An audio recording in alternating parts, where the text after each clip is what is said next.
Discussion of off-page child abuse. Off-page accidental death of a villain. On-page manipulation and disposal of a dead body. Squeamish readers should skip from when the characters park near the woods toward the end of Chapter 5 to a few minutes into Chapter 6. A character vomits on page. On-page depiction of minor act of domestic violence involving side characters. Mention of estrangement from family due to homophobia and pregnancy out of wedlock. Mention of Christmas and Christmas music. Chapter 1. Philip. I do not care for the term hitman. I have, of course, performed those duties in the past, but my role as an operative for certain government entities, among others, always encompassed a broader range of tasks. However, I found myself wishing for the calm serenity of a sniper's nest as I wound my way through the crowd on the dance floor at the unattractively named Jalapeno Holiday Hoedown. A combination market fair and music venue, the Holiday Hoedown was not a relaxing place to spend Christmas Eve. And yet, here we were. Through a combination of luck and social connections, Cole Washburn, a retired movie star, had paid for my third-grade students and their families to attend tonight's festivities and see the band Melodious Moon in concert. The diamond ring in my front pants pocket seemed heavier than it should. I was still stunned at having been able to acquire it at last, and here, of all places. Right now, only my class and their various relatives were allowed on the dance floor. Most of the adults weren't dancing, but the children were cheerfully bouncing around with flailing arms. Except Seth. Seth Clemens had caught my attention on my first day as a substitute teacher. Not due to his appearance or behavior. They were not unusual. He had dirty blonde hair, brown eyes, and a serious demeanor punctuated by small, joking comments. He was introverted, but he seemed friendly with the other children. What made him stand out were his math skills, which were well beyond any elementary school students. He had brushed aside my suggestion of an advanced math program, saying his parents would not be in favor of it. It was only after I had asked my students to write letters to Santa that I discovered the truth. Seth's mother was dead, and his stepfather was abusing Seth's older brother Robin.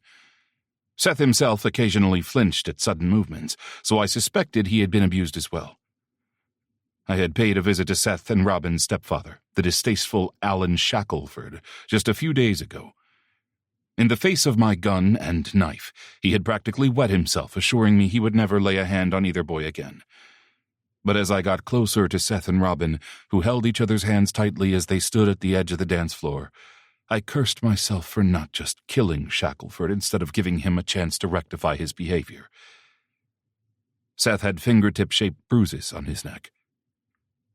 Shackelford would die tonight.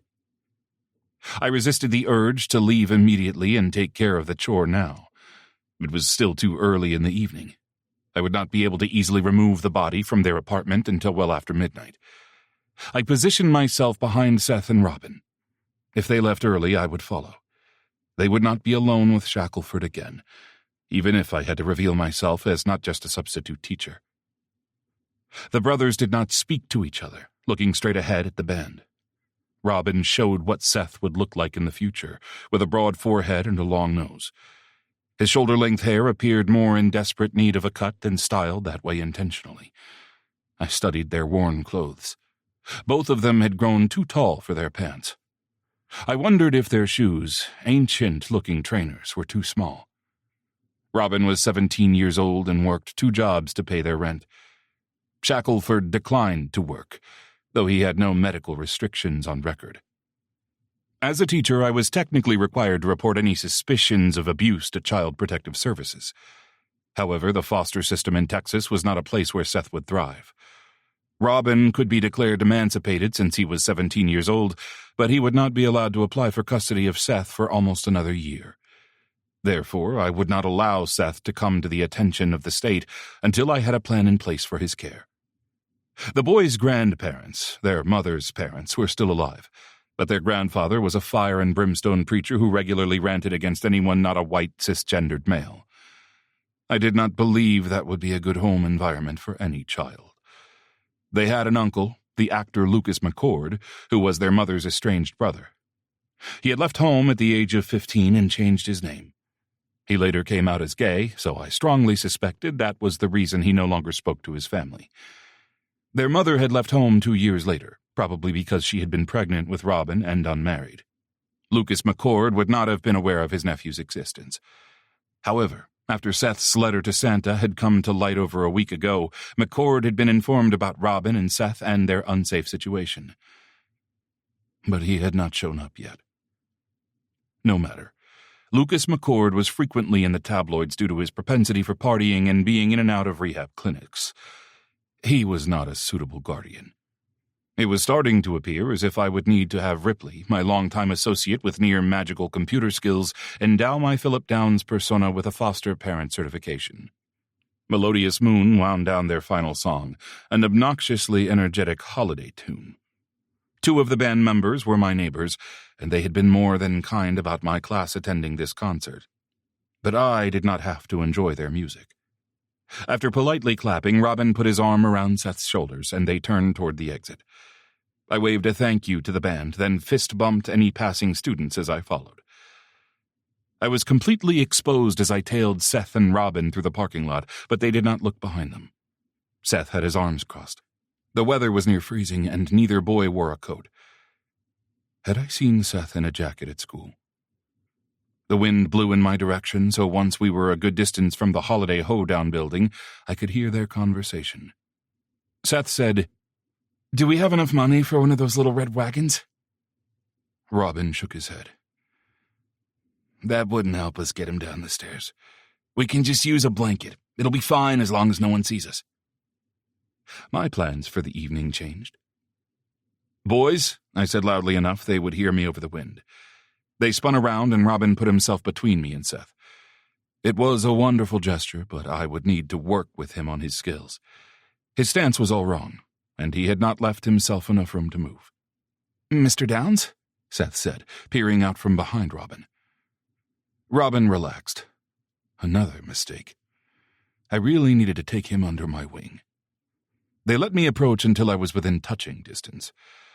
"I am sorry," I said, gesturing at Seth's neck. "I thought I had made it clear to your stepfather he was not to touch either of you again, but obviously he did not pay attention." They gaped at me. Robin recovered first. "What?" I extended my hand in the direction they had been walking. "Let us proceed to your vehicle so we can get out of the cold.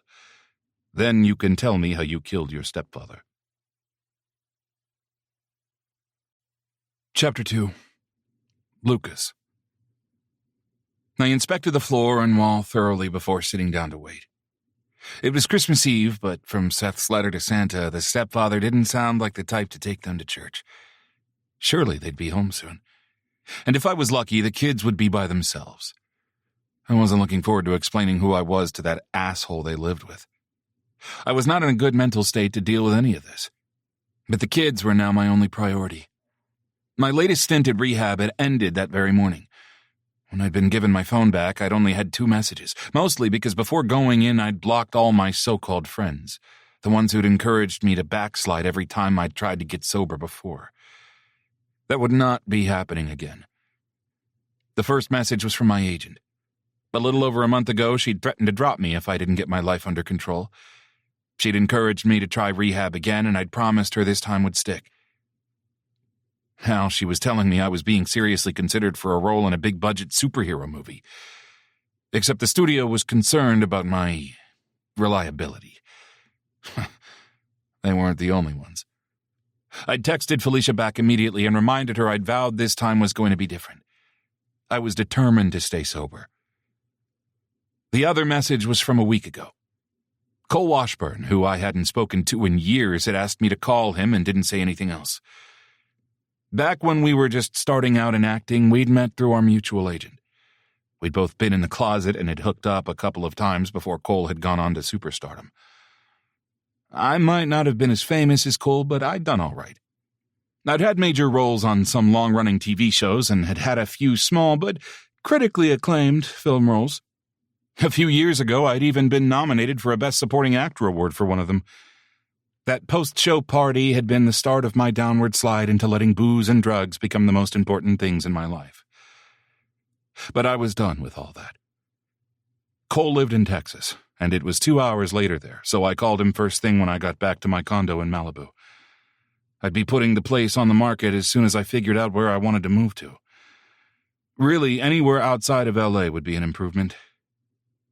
Hey, Lucas. Thanks for returning my call. Cole's voice was wary, a little angry. Yeah, Cole, sorry for the delay. I just got out of rehab this morning. I didn't have my phone. Oh. A long pause. Are you okay? I sighed. I was out of fucks to give about my pride. I needed to make new friends anyway, so it was time to be honest. No, but I will be eventually. I'm sure you've heard people say it before, but this time I'm going to stay sober. I've already made some changes, and I'll be starting therapy after the new year. That's great, Lucas. I'm happy for you. It takes a lot of courage to change your life like that. His voice was much warmer now. Huh, says the guy who announced he had 2 boyfriends on live TV, I teased. Cole chuckled. Then he said, Look, Lucas, I called for a reason. And I'm sorry, but it's probably going to be pretty stressful for you. Are you in a place where you can sit down? Oh, shit. What the fuck now? Yeah, I'm at home and I'm sitting.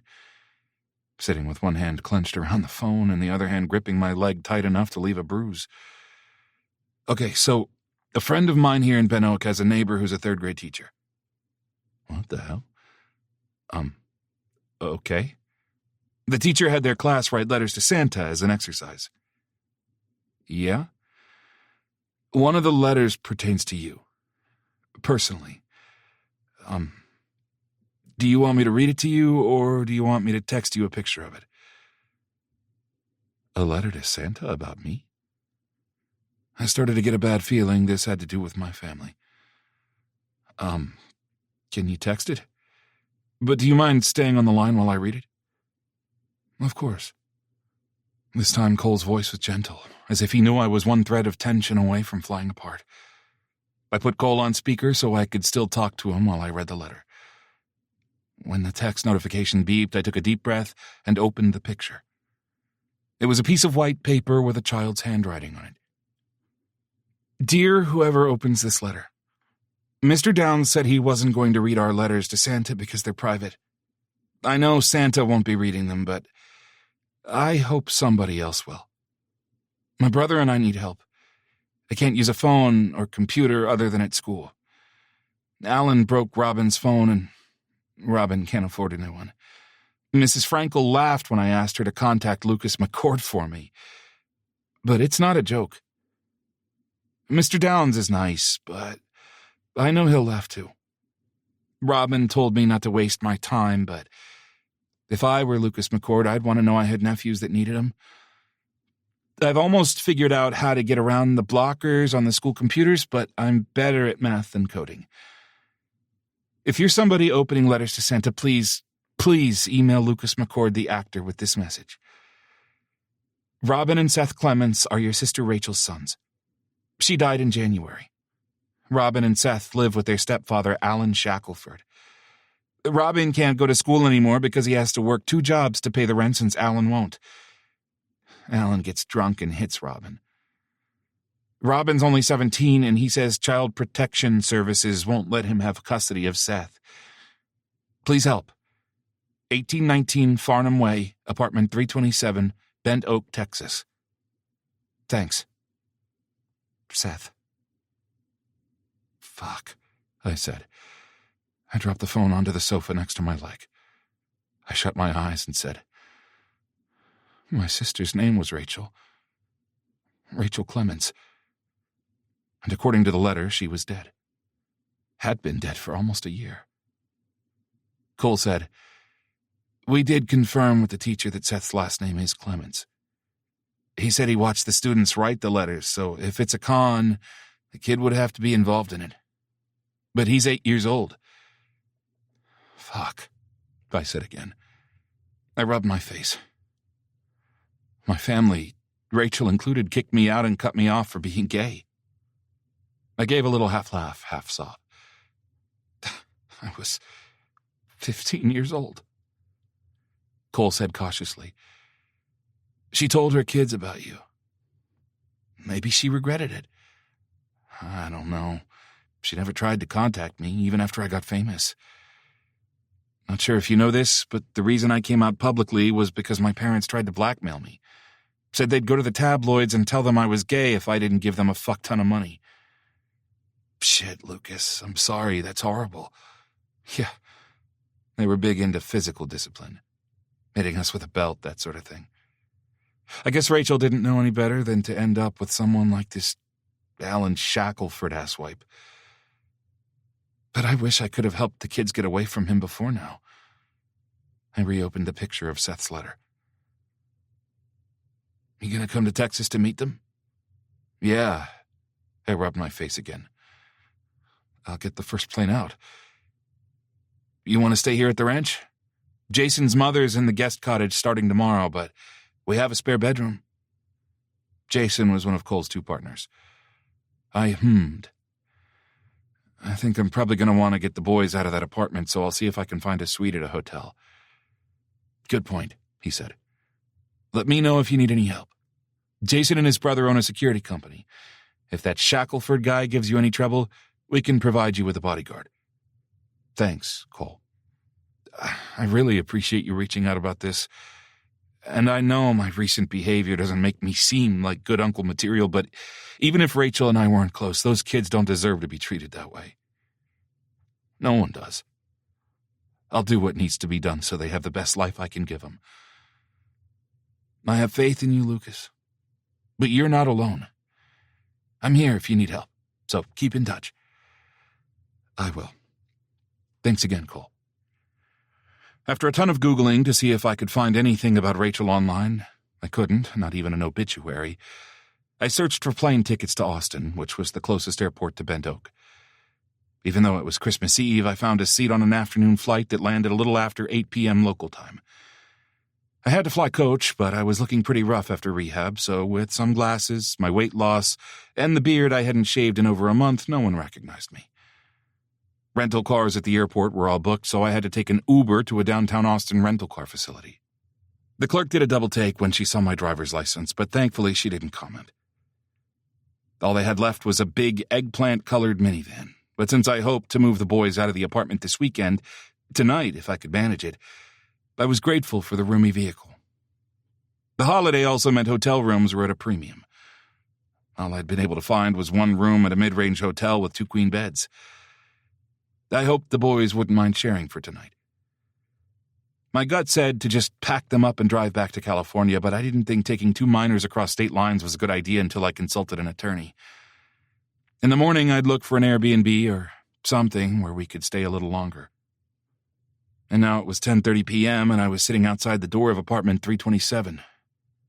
The building had probably started out relatively nice back when it was new, but the cars in the parking lot were dented and rusty. The paint on the outside of the building was peeling, and the stairwell smelled like urine. Fortunately, the hallway only smelled stale and musty. Unit 327 was 2 doors down from the stairwell. I could hear the sound of a television coming from one of the neighboring apartments, and people were laughing and talking loudly on a lower floor, but otherwise the building was quiet. And I pulled out my phone. I'd been using a notes app to list all the questions I had and what I needed to do. Since it was a holiday weekend, many of the items, like finding a family law attorney, would need to wait until next week. I stood up when I heard feet on the stairs. It sounded like multiple people, but they weren't speaking. The first to exit the stairwell was a teenage boy. He looked so much like Rachel, I stopped breathing. The boy, who had to be Robin, froze in place and put his arm out to the side to hold back a much younger boy. Seth could have been my twin at that age. "Who the fuck are you?" Robin asked, scowling. Seth gasped. "Lucas McCord, you came." "I did. I'm so sorry." A man exited the stairwell behind the boys. I'd been expecting their stepfather to be a beer-bellied chain smoker in a stained white tank top. I'd never pictured a stunning man in an expensive suit. He was on the short side and slim, maybe 40 years old, with a narrow face and sharp cheekbones that showed off his umber complexion. His hair was close-cropped but a little longer on top. And he was glaring at me. I stiffened my spine and lifted my chin. Robin and Seth? I'm Lucas, your uncle. I'm sorry I wasn't aware you existed or that your mother passed away. But now that I am aware, I'd like to get to know you and see if you'd be interested in coming to live with me. Before the boys could respond, the man put a hand on each of their shoulders and said, Well, you took your sweet time getting here. What kept you? Too many Hollywood parties to attend. I tilted my head. This couldn't be the stepfather. I'm sorry, but who are you? Robin's scowl grew fiercer. He's our friend, unlike you. Why don't you go back to where you came from? Seth pleaded. Robin, no. He turned toward me. Please don't go. I said, I'm not going anywhere. I jerked my chin toward the door to the apartment. But maybe we could go inside to finish our discussion. Both Robin and Seth looked alarmed, and Seth said, No! Then he glanced back at the man who patted his shoulder. The man said, Seth is right. It's late. Why don't we meet you somewhere tomorrow morning? I frowned at him. You didn't introduce yourself. Are you Alan Shackelford? Robin coughed, and the man chuckled and shook his head while patting Robin's shoulder this time. No. I am lucky enough to be someone else entirely. I'm Philip Downs, Seth's teacher. What the fuck? It's Saturday night, Christmas Eve. Why are the boys with you? Where's their stepfather? Philip Downs nudged the boys forward so we didn't have to raise our voices. As they neared, I could not stop staring at Robin and Seth. Family. I yearned to hug these boys close and give them the love and care they were missing. That I'd missed out on too. For their part, Robin and Seth were also staring at me. I imagined the beard made my resemblance to their mother a little more difficult to discern. When they were within a few feet of me, I noticed a line of bruises on Seth's neck. I sucked in a breath and pointed at my own neck. Did Shackelford do that to you, Seth? Seth nodded, looking at the ground and wrapping his arms around himself. Downs put his hands on the boy's shoulders again. I asked, And he does that to you too, Robin? Robin's brown eyes were bright as he nodded too. Worse, Seth said. Robin got it a lot worse than me. That will not happen going forward, Downs said. He sounded absolutely certain. You're right, I gritted out. I'll get you boys out of here tonight.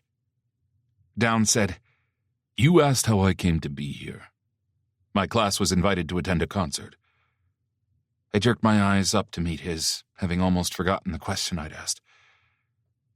The boys needed help with something, so I escorted them home. I narrowed my eyes at him. That's pretty vague. Robin shifted as if he was about to defend Downs. Downs' hand tightened on Robin's shoulder. That is all you need to know until I am certain we can trust you. My mouth dropped open, but then I snapped it shut. Obviously, I needed to win Downs over before I'd get access to Robin and Seth. That's fair, I allowed. I know I have a reputation in the press. I grimaced. I might not look it right this minute, but I'm on a better path now. Downs examined me. Tell us why you took so long to get here. I know Cole Washburn reached out to you over a week ago. I remembered Cole mentioning he'd spoken to Seth's teacher. I grimaced again, then looked at Robin and Seth. I was in rehab. I can't lie. I've done drugs in the past, but I kicked those over a year ago. I hadn't been able to kick the alcohol, though. I spread my hands out. I'm sober, and I'm going to stay that way. I'm making a bunch of changes to how I live my life. And when I found out about you guys this morning, I choked up and had to take a moment to go on. I won't let you down. Downs' eyes bored into mine. You got out of rehab this morning? I nodded. It seems premature to tell us you'll be able to adhere to whatever changes you're planning to make. I nodded again. I know. But even before I checked myself in, I blocked all the toxic people in my life. I'm going to leave L.A. and move somewhere with a slower pace. If it takes quitting acting to keep me sober, then I'll do that too. I looked as earnestly as I could into Robin's distrustful face and Seth's hopeful one. You two are my highest priority now, and I'll do whatever it takes to keep you safe and happy, to give you the life you should have had all along. Robin's expression had thawed quite a bit by the time I ended my speech, but I was warmed to my toes when Seth threw himself forward into my arms. I hugged him as tight as I could, my eyes closed against the tears that were trying to form. "Thanks, Seth," I said hoarsely when he finally released me. I looked at Robin. "I know I'm a complete stranger, but I hope you'll at least consider giving me a chance to prove you can trust me." Before Robin could respond, Downs said brightly, "Well, no time like the present." I blinked. "What?" "For a chance to earn our trust." I noted he included himself in that statement. "You said you wanted to earn our trust. Do you mean it?" I looked him directly in the eye. "With all my heart." He raised one eyebrow. "What if earning our trust means doing something very, very illegal?" Chapter 3. Philip. "Mr. Downs," Robin hissed. "We don't know him." "True," I responded without breaking eye contact with Lucas McCord. "But your uncle did rush here as soon as he found out about you, and he claims he's invested in your well-being." I shrugged. "Besides, his history of drug use indicates he's willing to break the law if he deems it warranted." Lucas took a step toward me. "I will not allow you to get these kids involved in anything related to drugs." I had to admit I was somewhat impressed with him so far. I hoped he would stick with his sobriety. I would make time for regular check-ins to ensure his compliance. "No drugs are involved," I assured him. "But the children and myself must deal with a certain problem before dawn, and that will require some not-so-legal activities." Lucas put his hands on his two lean hips. "What kind of activities? Seth is 8. I kept my expression serene. "You will not find out until you are inside the apartment, and you will not get inside the apartment until you agree to help." Lucas glared at me, then looked at Seth and Robin. His expression turned to resolve. "Fine. I'm in." I nodded and gestured at Robin to unlock the door to the apartment. Shrugging, he did so. "Stay here." I put out a hand for all of them to wait in the hallway, and I went in first, pulling the door shut behind me. Untrained and panicked children could easily mistake unconsciousness for death. I itched to have a gun in my hand, but now was not the time. Also, Shackelford had been no match for me when he had been upright and uninjured. If he was still alive now, he would not be for long. But the body was exactly where Robin had told me it was. Shackelford had fallen headfirst into the corner of the heavy wooden coffee table. His eyes were fixed open. I was relieved to see his knees were bent. Much easier to transport in a vehicle, since rigor mortis would have already begun. The boys had put a towel under Shackelford's head, but some blood had oozed onto the carpet. Death had been almost instantaneous, which was more mercy than he had deserved. After a quick tour of the apartment to make sure there were no surprises, I went back to the door and opened it. "Come in." They filed inside. I heard Lucas gasp when he saw Shackelford's body. "Robin, please explain to Lucas what happened. I am going to inventory your cleaning supplies." I hoped I would not have to go shopping. Hydrogen peroxide and bleach were not typical Christmas Eve purchases, and I would be remembered. I listened to Robin telling Lucas how he had grabbed Shackelford and shoved him away from Seth, and then Shackelford had tripped and fallen into the coffee table. They had tried to administer first aid, but it had been too late.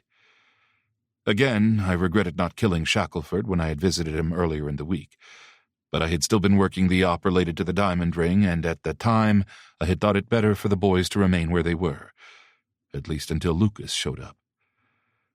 I had been wrong, and now Robin and Seth would have to live with the memory of more abuse followed by witnessing Shackelford's violent death, which they both seemed to feel guilty about. "It's not your fault, Robin," Lucas said firmly. "Or yours, Seth.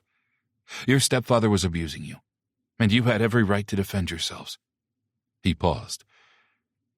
"And you didn't call the police because you, Robin, couldn't get custody of Seth yet?" "Right." Robin sounded exhausted, and no wonder. "Got it. Would it work to call them now and say we came home and found him like this?" "No," I called from the kitchen where I had been staring blindly into the cabinet under the sink. "There will be bruising on his arm from where Robin grabbed him. It'll be much better if everyone assumes he just left town. We can set up some sort of payment from you, Lucas, so it looks like he grabbed the cash and ran." Robin said, "I have his Venmo." And I could have Ripley hack into Shackelford's account to transfer the money to his bank as if Shackelford were alive to do it himself. They did not have any hydrogen peroxide, bleach, or even vinegar. Dish soap and water would have to do for both the coffee table and the carpet. "Robin and Seth, can you please bring me the sturdiest blanket or quilt you have?" I called. I took a small bowl of my dish soap and water mixture into the living room. Robin and Lucas were spreading a brown comforter on the floor next to Shackelford's body. "Seth, can you please find me a hand towel or wash rag? I couldn't find anything like that in the kitchen." He nodded and trotted off toward the bathroom. I set the bowl on the coffee table in front of the threadbare sofa. "Robin, are you and Seth okay helping us get the body to the car? You won't have to carry it. Just watch for witnesses. But Lucas and I can do it by ourselves if it would be uncomfortable for you." Though I wasn't sure how much help Lucas would be, given he did not appear to be very healthy at the moment. Robin stared down at Shackelford with his lip curled. "I'm fine. It's actually a relief to know he won't be around anymore. I don't mind doing some work to make sure he's out of our lives for good." Seth came back in and handed me a clean but threadbare washcloth. "I'm fine too," he said stubbornly. "I want to help." "Okay. Thank you for telling me. I felt I should check in with you." My phone chimed. I had texted Ripley from Robin's car on the way to the apartment. After some ribbing about me working on Christmas Eve, Ripley had promised to send me a location for a body dump. It would be more efficient to have the children come with Lucas and me to dispose of the body. But I suppose their developing brains did not need any additional nightmare fodder. Lucas folded his arms and regarded me suspiciously. "What about you?" I raised one eyebrow. "You mean, am I okay dealing with a dead body?" "Yeah. It's a little odd to me that Seth's schoolteacher just randomly decides to help out with disposing of their stepfather's body instead of calling the police like most people would do." I smiled at him, showing all my teeth. An excellent instinct, to be sure. But the short story is that I was not always a schoolteacher. Now, Lucas, can you please make sure the body does not have any metal items on it, or his wallet? After another suspicious look at me, he checked and shook his head. Not surprising. Shackelford was only wearing stained sweatpants and a Texas A&M sweatshirt that had seen better days. Okay. Now, Robin and Seth, please hold the comforter straight, and Lucas and I will slide the body onto it. There was no duct tape in the apartment, so I had Seth and Robin cut strips off one edge of the comforter to secure it around the body. Shackelford had not been a small man, and the king-sized comforter made him even bulkier. I said, "That will not fit into Robin's car. I have an SUV, but it is about 20 minutes from here." I looked at my watch. It was almost midnight. By the time I retrieve it and return, most people will be in bed so we can get the body to the car without being seen. "I have a minivan," Lucas said. He shrugged. "It's all the rental place had. I think the rear seats fold up." That would be easier, certainly. "Excellent. We will put the body in the minivan and drive over to the house where my gear is stored. We will need headlamps," I told Lucas. "Not to mention gloves and a gun or four. Then, Robin and Seth, you will stay at the house while Lucas and I take the body to, hide it." Seth scowled. "We want to come too." "That would not be safe. So no. Seth crossed his arms, and his face took on a mulish expression. "We'll stay in the car." I looked helplessly at Robin and Lucas. Robin looked conflicted, but Lucas took over. "Seth, I think Mr. Downs has been more than generous helping with this situation. He hasn't asked for anything of you but this one request. I know I will feel better if you're somewhere you won't be at risk of being seen with the body." Seth sagged, dropping his arms. He nodded. "Okay." "Thank you," I said. "Now, can one of you boys go with Lucas and get the minivan ready? Move it close to the stairwell if you're able." Seth perked up again. "I'll go." Lucas frowned at him. "Do you have a jacket? You weren't wearing one earlier." I nodded approvingly at the question. "I've got a hoodie. I'll go get it." He ran back toward the bedrooms and returned carrying a black hoodie I remembered seeing him wear at school. I had no doubt Lucas would quickly remedy the boy's lack of clothing. Lucas and Seth left the apartment. I picked up the bowl of now bloody soap mixture and took it to the kitchen. Robin trailed behind me. "What did you used to do before you were a teacher?" I made a sound. "A variety of things, but on occasion it would be accurate to say I worked for the government." "Like the CIA?" he whispered, eyes wide. I winked. "I cannot reveal anything more." "Whoa, that's cool." Chuckling, I said, "What about you?" Seth said you have 2 jobs. Robin made a face. "Yeah, I work nights at the grocery store and days at the diner." I set the clean bowl to the side and rinsed the sink. "I know you dropped out of high school. Did you take the equivalency exam?" "The GED?" He shook his head. "No, I don't have time to study for it." I was sure Lucas would agree that Robin needed to quit his jobs and go back to school in some form. "What about college? Did you know what you wanted to study?" Robin ducked his head and picked at a loose thread on the cuff of his shirt. "I never thought I'd get to go. Do you think Lucas would help me?" Since there were not any towels, I dried my hands on my pants and put an arm around Robin's shoulder. "I think Lucas would love to help you go to college." As if he had been summoned, Lucas came in the front door grinning, with Seth giggling behind him. "Seth's laughing," Robin said in wonder. I hugged his shoulder a little tighter. Chapter 4. Lucas. Philip, as he'd asked me to call him, suggested we'd have a better chance of getting the body downstairs without anyone seeing us if we waited another hour. To kill the time, he told Seth and Robin to pack up their belongings. Philip looked through Shackelford's wallet, and I sat on the couch while we waited. I was shocked at how calm I felt about dealing with a dead body. I knew I was tired, and it helped that Philip had treated the whole thing so matter-of-factly, like it was a complicated household chore instead of a gruesome felony. Everything would probably hit me later. I stifled a chuckle as I imagined telling the therapist at rehab about all this. I guessed I would have to vent about it to Philip instead, and he did not strike me as a warm and empathetic person, though he'd been great with Seth and Robin. Philip said, "You just got to town, so it would make sense that Seth and Robin go stay with you.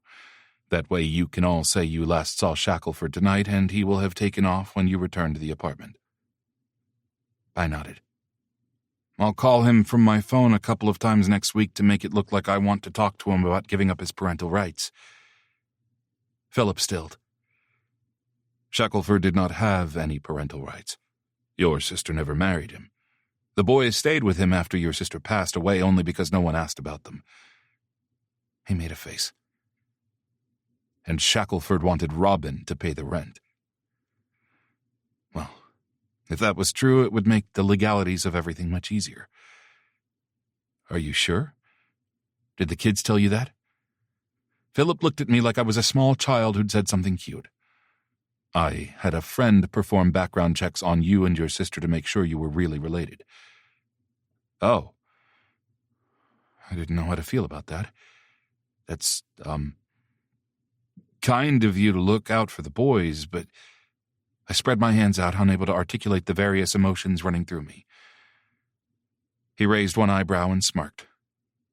"But you are offended I stepped in when it was none of my business. You feel like your privacy was violated. You wonder if I run background checks on everyone I meet." I spluttered a laugh. "Pretty much all of those. Sorry." He smiled kindly. "I understand. You have every right to those feelings." Then his face turned stone cold. "But Lucas, I did that for Seth and Robin. If I can use my contacts and skills from my old life to make sure they are protected, I will do it, no matter who gets offended or irritated." His eyes flashed with determination at the end of that little speech. For the first time in forever, I felt a stirring of attraction. Interesting. I'd had a decided lack of sex drive for months now. In rehab, my therapist and I argued over whether it was due to the alcohol or because of some sort of depression I'd supposedly been trying to mask with the alcohol. But I didn't feel depressed, and my dick was thinking about saying hello, so maybe I had an answer. "I feel the same," I told him. "Not the skills part. Lord knows I don't have many of those outside of acting. But that Seth and Robin are the important thing here." We stared at each other, both of us smiling while we sat next to a dead body, until Robin called out to see if they could take their mother's photo albums from Shackelford's room. Philip went to help them, muttering something about wishing he'd brought gloves. When he came back, I had my payment app open. "I'm taking your suggestion and sending Shackelford some money. Especially since he didn't have any parental rights, it wouldn't look odd for me to reimburse him," I made air quotes, "for his childcare expenses. I'd never get the money back, but the peace of mind would be more than worth it." I wrote, "Thank you for taking care of Robin and Seth," in the note field for the transaction. Philip leaned over my shoulder to look at what I was typing. I tried to ignore the woodsy scent of his body wash. When was the last time I'd gotten laid? It had been almost a year. And now I was attracted to a schoolteacher in a suit who may or may not have had a past profession involving dead bodies. The fact that he was gorgeous and confident, everything I wasn't these days, had very little to do with it. Right. I wanted a drink. I'd seen some bottles in the trash in the kitchen, but I took a deep breath instead of going to look for any unopened ones. Robin and Seth came into the living room with a couple of ratty backpacks, one duffel bag, and 2 garbage sacks. That was everything they owned? I tried to pretend my heart wasn't hurting for the way they'd been living. I could have helped if I'd only known. "What if we forgot something?" Seth asked. Philip pocketed Shackelford's phone and wallet before picking up the garbage sacks. "Not to worry. I will come back tomorrow or the next day to make it look like he packed up and drove away. I can get anything you left behind then." Seth nodded, reassured. We all went together to take the boys' things to the minivan, everyone keeping an eye out for neighbors or other passers-by. We saw no one, and all the windows overlooking the parking lot were dark.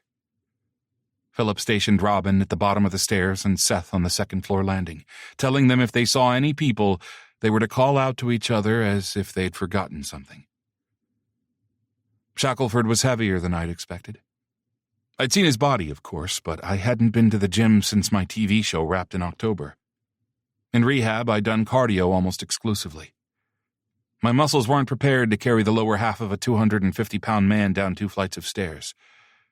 And the fact that I had to put my hands under his knees, which were locked in a bent position by the rigor mortis, was distractingly nauseating. Philip, even though he was smaller than I was, had no problem lifting Shackelford's shoulders. He even went down the stairs first. By the time we reached the parking lot, I was puffing like I'd just run a marathon, and my shirt was sticking to my back and chest. The boys had headed for the parking lot as soon as they'd seen us on the stairs. So when we got to ground level, Robin jumped in and took the legs from me. "Sorry," I said between pants. "I'm out of shape." I tore my jacket off to try to cool down.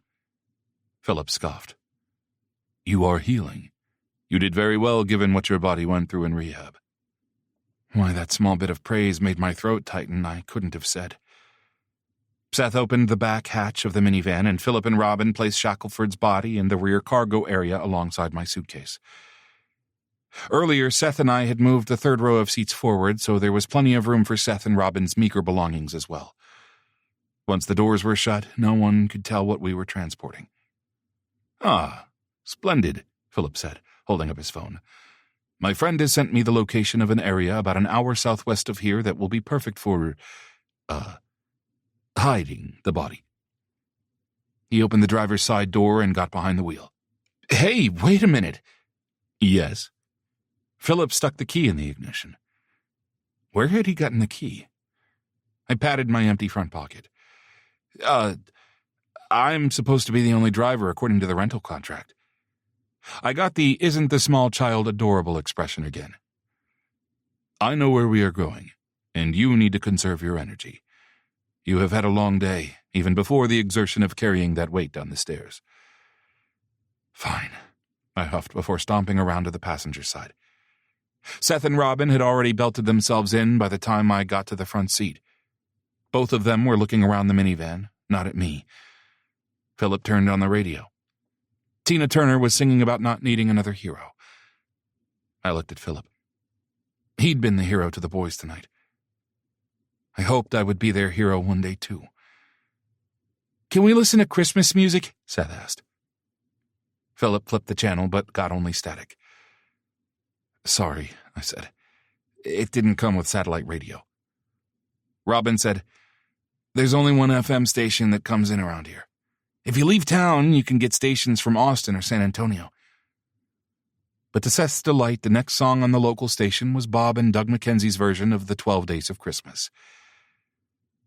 "We'll be there in about 15 minutes. You should rest," Philip told me quietly underneath Seth and Robin shouting, "Hoser!" at each other. I thought about protesting that the time difference meant it didn't seem as late to me as the clock said it was. I thought about telling him I'd slept on the flight. Instead, I nodded and leaned my seat back a little so I could close my eyes. I didn't hear the next song. Chapter 5. Philip. When we reached the house that used to belong to my friends George and Katrina, I parked the minivan in the driveway next to the SUV I kept here and whispered to the boys to let Lucas sleep. This SUV was not the one that Philip Downs, mild-mannered third-grade teacher, drove to work at the elementary school. This SUV was used for my more illicit activities, such as the one Lucas and I would be embarking on tonight. However, even though it would be much better off-road than the minivan, we could not move the body from one vehicle to the other in the open on the driveway. The garage was already full of George and Katrina's cars, and moving those would take too long. Well, if the minivan was damaged, I would purchase it from the rental agency. Lucas would need something practical to drive the boys around in anyway. Robin and Seth helped me carry their belongings and Lucas's suitcase into the house. I shut the door behind us and addressed them. This house belonged to my friends George and Katrina. They left it to me after they passed away a few months ago. Robin made a small sound, and Seth just looked at me wide-eyed. I need to be sure you'll be comfortable staying here by yourselves for a few hours. Robin shot a glance at his brother, then said, Do you live here? I shook my head. Not at the moment, but I will stay with you while you're here. Where do you live? Seth asked. I gave him a small smile. I have a one-bedroom apartment I have been living in while I settled George and Katrina's estate. Then I said, I did purchase a new bed for the primary bedroom here. Could you please see if you can find some sheets for it? And there are 2 guest bedrooms. You can each pick the one you like. I wrinkled my nose. I'm not sure when those sheets were last washed, however, so if they're dusty, you'll need to change them. They nodded, looking around at what they could see of the living room and kitchen.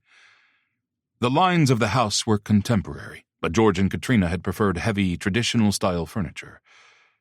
It would hold up well to 2 boys using it. And I am sorry, but there is not any fresh food in the refrigerator. However, I believe there are some snacks and sodas. You can help yourself to whatever you can find. Lucas could make rules for them later on. Right now, I just needed the boys to stay calm. We can go out for breakfast in the morning. Got it, Robin said. Can we watch TV? I nodded.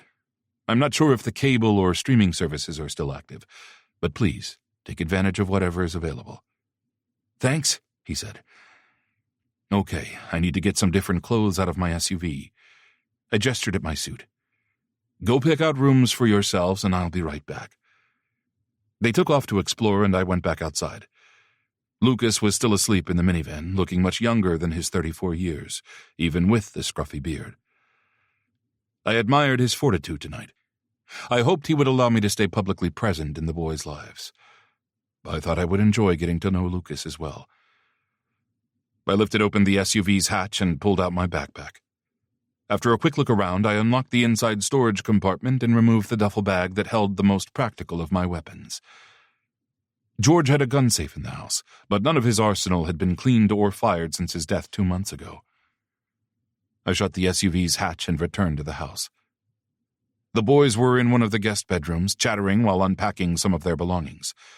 They had put Lucas's suitcase in the primary bedroom.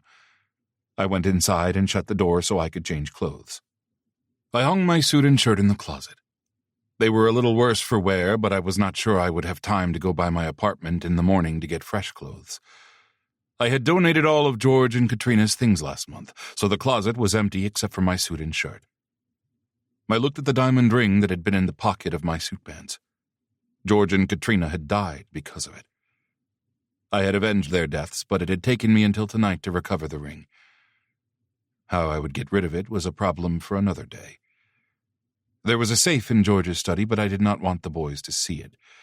I went to the back of the closet and opened George's gun safe. The ring could stay in there for now. I pulled on my tactical pants, black t-shirt, and boots. Then I added holsters for 2 guns and a knife before donning a jacket. I put my remaining weapons in the gun safe, then closed and locked it. Picking up my backpack, I exited the primary bedroom. I ran into Robin in the hallway. He was holding a stack of bed linens. Do you think these will fit the new bed in there? He asked. I shrugged. If they do not, no need to worry.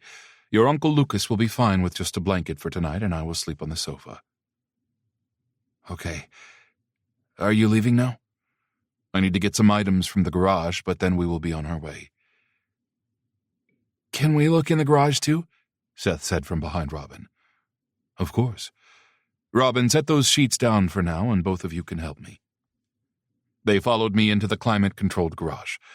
I led them past George's pricey Maserati and Katrina's slightly less ostentatious Porsche SUV. I made a mental note to dispose of Alan Shackelford's car the next day. That had been the vehicle Robin had driven to the holiday hoedown, so he would need another car. Robin, I said, if there is an emergency, the keys to these cars are in the first drawer in the kitchen. My SUV is parked behind the sports car, but you should be able to back out the Porsche without a problem. I could not give Robin the keys to my SUV, given the additional weaponry still in the back. Robin stiffened. Okay. His eyes darted between me and the cars. Those look expensive. Only if there is an emergency, I said patiently. We should only be gone a few hours. On the far side of the garage was a large metal cabinet. I opened the doors to the top half, and Robin and Seth made ooh sounds. This was where George had kept his just-in-case supplies. Everything from zip ties to bungee cords to burner phones and tracking devices. Seth, please make sure these work. I handed him 2 headlamps and 2 small flashlights. While he turned those on, I passed Robin a burner phone. Plug this in when we get back inside. I will put my number in it for you. This phone is just for now. We will get you a better one soon. Or Lucas would. I felt a pang of disappointment that I would not be needed much longer. Which was irrational and therefore irritating. Robin gulped and nodded. The headlamps and flashlights worked, so I put them in my backpack along with a coil of rope, 4 heavy-duty garbage bags, some alcohol wipes, and 2 pairs of leather gloves. Then I ushered Robin and Seth back into the house. Robin unboxed the phone and plugged it in while I took 4 bottles of water out of the refrigerator and dropped them in my backpack. We entered my number in the phone and tested that it worked. I told them, I will have Lucas text you from the road so you have his number as well." They nodded. Seth asked, "Is Uncle Lucas okay? He didn't look too good after taking Alan's body down the stairs, and now he's sleeping." I set my pack down on the counter and turned to face Seth. "Your Uncle Lucas has been sick for a while, but he is getting better now. You remember he told you about going to rehab? That was so he could stop drinking. His body is still getting over having that poison in his system, so he's going to need some time before he's strong again." Seth chewed on his lip some more. "Oh," I said, "I am sure you will have questions, and your Uncle Lucas will answer them for you." Robin put his arm around Seth. "We'll help Uncle Lucas." He looked significantly at me. "And we have Philip's phone number now in case Uncle Lucas, gets sick again." I gave him a sharp nod. "Any time, day or night." I picked up my pack. Robin said, "I'm supposed to work at the diner starting at 11 a.m. Then I have a shift at the grocery store overnight. What do I do if you're not back?" "Do you like either of those jobs?" "Well, no, but do you feel any loyalty to the management at either business?" Robin made a face. "No, but the rent—" I put my hand up. "Robin, the lease is not in your name. Alan was legally responsible for the rent. And after this weekend, Alan's car will be gone. His belongings will be gone, and you and Seth are already gone. The landlord cannot come after you for the rent since you are minors and not on the lease." I looked him in the eye. "Quit your jobs. Do not worry about giving any notice. They will be fine without you. Lucas will make sure you have a place to stay and everything else you need." I gave him a wicked smile. "Or he will answer to me." Robin tentatively smiled back. "Okay. Thanks." I squeezed his shoulder. "You boys get some rest. If you do not want to sleep, you can look around anywhere in the house that is not locked. I believe there is a game console somewhere." Robin's face lit up. "All right." Seth, however, was not acting excited. His eyes were wide and he chewed on his lower lip. I released Robin and knelt down. "Seth, did you need something before I go?" He seemed to be trying to decide what to say, then he burst out with, "Can I hug you?" My heart made a strange fluttering thump. "Of course." I opened my arms for him, then I tugged on Robin's sleeve until he leaned over to join the hug as well.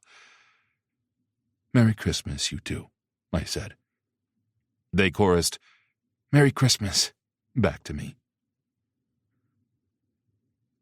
Lucas slept for another hour. I had been concerned about him helping me carry Shackelford down the stairs, but I could not have done it on my own. I would do my best to make sure Lucas conserved his energy going forward, at least until his body recovered from the toll his alcoholism and the withdrawal had taken. Assuming I was still in touch with him by that time. I planned to ensure Seth and Robin were settled and happy, though I did not have to go through Lucas to do that. But I wanted to. Before we met, I had expected Lucas to be a carefree, thoughtless pleasure-seeker who would consider Seth and Robin an inconvenience. The man I had met tonight had been so much more. Lucas cared about the boys. He tried not to show it, but he was appalled at the way they had been living. He and his sister might not have been on good terms, but I could tell Lucas would have stepped in to help his nephews if he had been aware of their need. I glanced over at him. The lights of the highway emphasized his hollowed cheeks and sunken eyes. He had mentioned moving out of L.A. Smart of him to get away from the parties and the temptations. Perhaps he would move here to Bend Oak and keep the boys in a familiar town. Perhaps Lucas needed Seth and Robin just as much as they needed him. The boys would give him a purpose, something to focus on, a reason not to slide back into his drinking and drug use. They would be a family. And it was time I decided where I wanted to move next. After I fulfilled my substitute teaching commitment, I would not be able to tolerate returning to the home renovation project I had started several months ago after I retired. When I had bought the house, an ill-kempt Victorian in a northern California coastal town, I had thought the manual labor would be relaxing after so many years of risking my life on a daily basis. I had been wrong. It had not taken long for me to understand I craved more mental stimulation than listening to an audiobook while I watched paint dry. Literally. These past weeks, working as a substitute teacher, watching the children's eyes light up as they grasped new concepts, making friends with my neighbors, and now helping Seth and Robin, had helped me recognize I needed more in my life than a project. I needed people. Just like Lucas did. Mine would have to be found family instead of blood, but I had at least proven I was capable of creating new friendships. I exited the highway and turned into the parking lot of Buc-ee's, an enormous 24-hour convenience store, and the lights shining through the windshield woke Lucas. He jerked in his seat and sat up. "What?" He rubbed his face. "Where are we?" "About halfway between Austin and San Antonio. I thought you might appreciate some coffee before we take care of our task." I pulled into a parking spot. The place was surprisingly busy, given its remoteness and that it was Christmas Eve. Lucas rubbed his face again. "Is that a giant beaver statue?" I smiled. "You are not in Hollywood anymore, Lucas." Which reminded me. I reached behind my seat for my backpack and pulled out a black baseball cap. "Here. It is better than nothing for a disguise."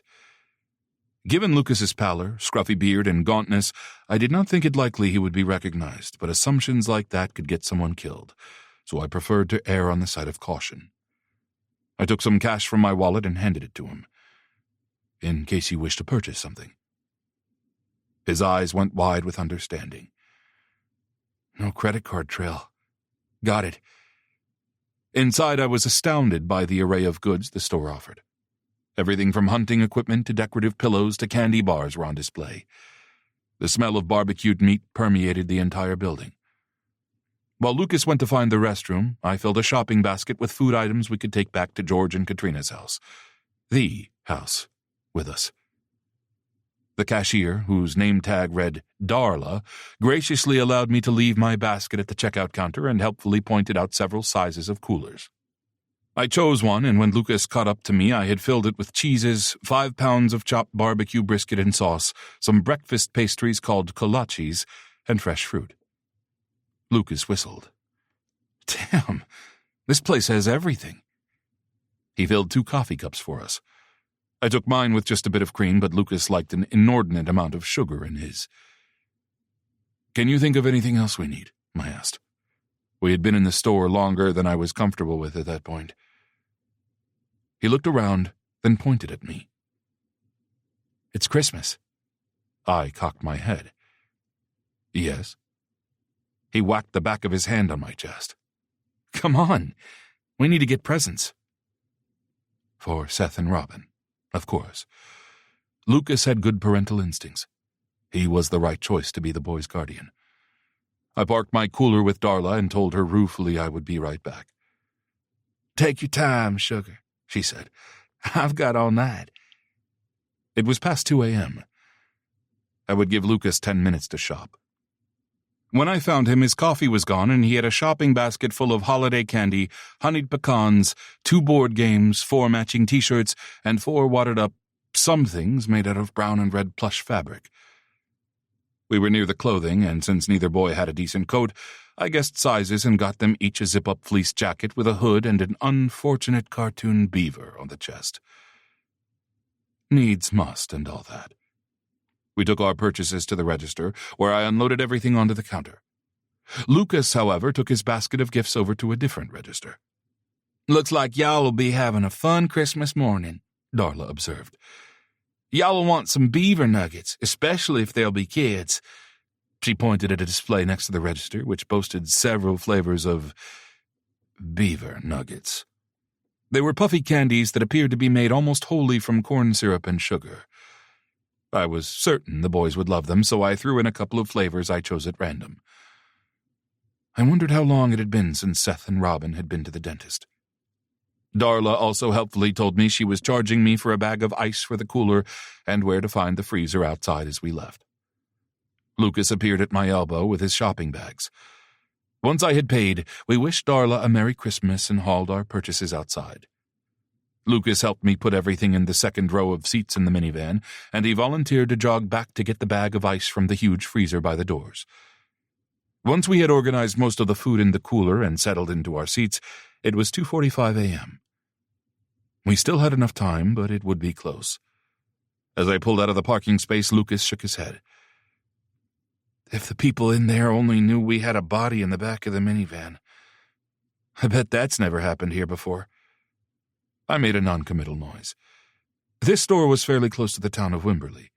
I had heard rumors about a mercenary group based there, so I would not take Lucas's bet. We were back on the highway before Lucas asked the question I had been waiting for. So, what's the plan for the body? My friend sent me the coordinates of some land with a large colony of feral hogs on it. Lucas sucked in a breath. Okay, yeah. I've heard pigs will eat, dead people. And those are scary motherfuckers. I've seen them from the car outside Los Angeles a few times. He hesitated, then asked, Does your friend know why you need to find feral hogs in the middle of the night on Christmas Eve? He does. Like myself, he also used to be in a different line of work. Lucas did not ask any more questions. 20 minutes later, we left the highway far behind, and I turned off a one-lane gravel road onto a barely there dirt track.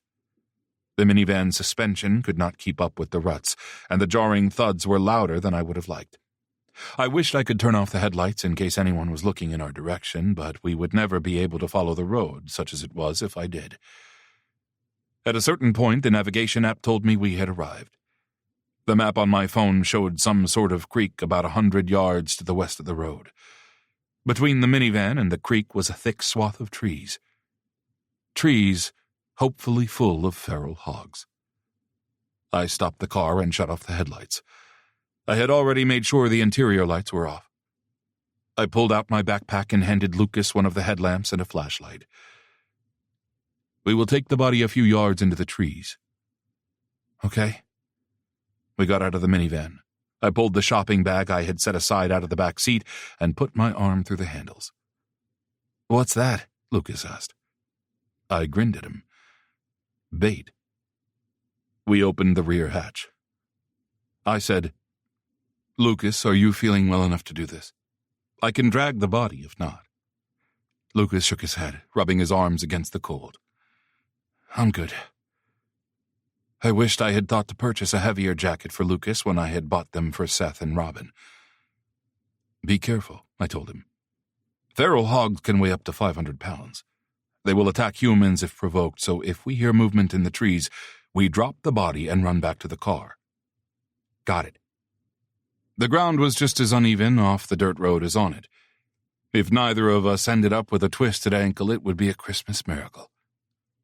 Shackelford had not become any lighter, and the rutted ground was much more difficult to navigate while carrying him than the apartment stairs had been. Lucas began to breathe heavily even before we got to the trees. Stop, I said. Put him down. We dropped the body unceremoniously to the ground. If we unwrap him, we can drag him on the comforter over the grass. Lucas nodded. Let's try it. I used my knife to cut the bindings around the body, and we unwrapped the comforter. While I had my knife out, I cut Shackelford's clothes off. We would take those and the comforter back with us and wash them in bleach before disposing of them. Dragging the body was still awkward, but Lucas did not seem to be in as much distress. We were also moving faster, both of us able to watch where we were stepping now. The comforter slid fairly easily over the grass, mud, and leaves. When I could no longer see the minivan, I told Lucas to stop. We flipped the body off the comforter and between some trees. I made sure to gather all the bindings and pieces of his clothing. Then Lucas rolled everything together inside the comforter. I opened the shopping bag and pulled out the 5 pounds of barbecued brisket I had bought. I dumped the contents of the container all over the body. The odor of barbecue sauce filled the air. Lucas made an inarticulate noise. I turned to see him retching into the nearest shrub. Perhaps I should have asked him if he wanted to leave before I poured the brisket onto the body. The sound of something moving among the trees nearby spurred me to shove the brisket container into its bag, grab the rolled-up comforter, and haul a still-vomiting Lucas by the arm toward the minivan. Chapter 6. Lucas. When I'd agreed, had I agreed, to help Philip dispose of Alan Shackelford's body, the act had been an abstract concept. I'd somehow handled wrapping the body in the comforter and holding the horrifyingly inflexible legs as I carried it down the stairs. I'd been creeped out, sure, but all of that needed to be done, so I did it. I guess I'd imagined we'd just drop the body in the woods and leave. Even when Philip had mentioned the feral hogs, their consuming the body wasn't something I thought about too hard. But on the way to the woods, Philip had cut the clothes off the body. I'd never met Alan Shackelford when he was alive, and I was grateful for that. Not only would I have had to commit several illegal acts of violence on him for his abuse of my nephews, but I wouldn't have had Philip to help me afterward. But seeing Shackelford's naked body in the light of my headlamp, stiff in its curled-up position, drove home that this had been a person. Evil he might have been, and he deserved to be dead, but my sister had had a relationship with this guy. My stomach had expressed its discomfort, but I'd breathed through the nausea, and I thought things would be fine. We were almost to the woods where we'd just leave the body, then turn around and go home. But the body had made a thud as we'd tipped it off the comforter and onto the grass and dirt. I did not need that sound in my memories.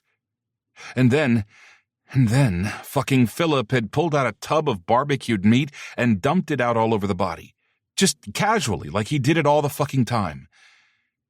It had made splat sounds as it hit Shackelford's dead flesh. And that's when my brain connected the dots. We weren't just leaving the body here to slowly decompose in the chilly and humid Texas air. No, we were leaving the body here to be eaten by animals. And that's when I threw up the coffee I'd just drunk. At least I hadn't had any dinner. I was still mid-spasm when Philip grabbed my arm and yanked me upright. "Come on," he said. "The feral hogs are here." Oh, shit. I did my best to control my retching, and I was mostly able to walk on my own by the time we emerged from the trees. Philip relaxed and released my arm. I spat one more time and ran my sleeve over my mouth. "Sorry," I said. The light from Philip's headlamp moved from side to side as he shook his head. "It's my fault.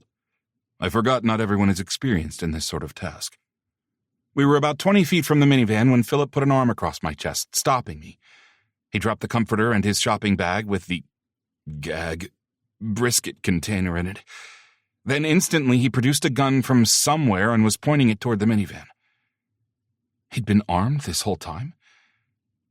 Then I could have slapped myself. Of course he'd been armed. We were dumping a body in the middle of the woods with dangerous animals, and he was some sort of ex-spy or mafia guy or something. Philip whispered, "Take out your flashlight and point it at the rear wheel." My self-preservation instincts finally kicked in. Philip had pulled his gun out for a reason.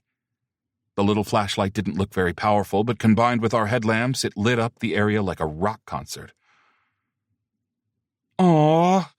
I tilted the flashlight a little to the side so I didn't blind the dog and her puppies. Leaving Philip and his gun behind, I approached the dogs at an angle, keeping my side toward them instead of coming at them straight on.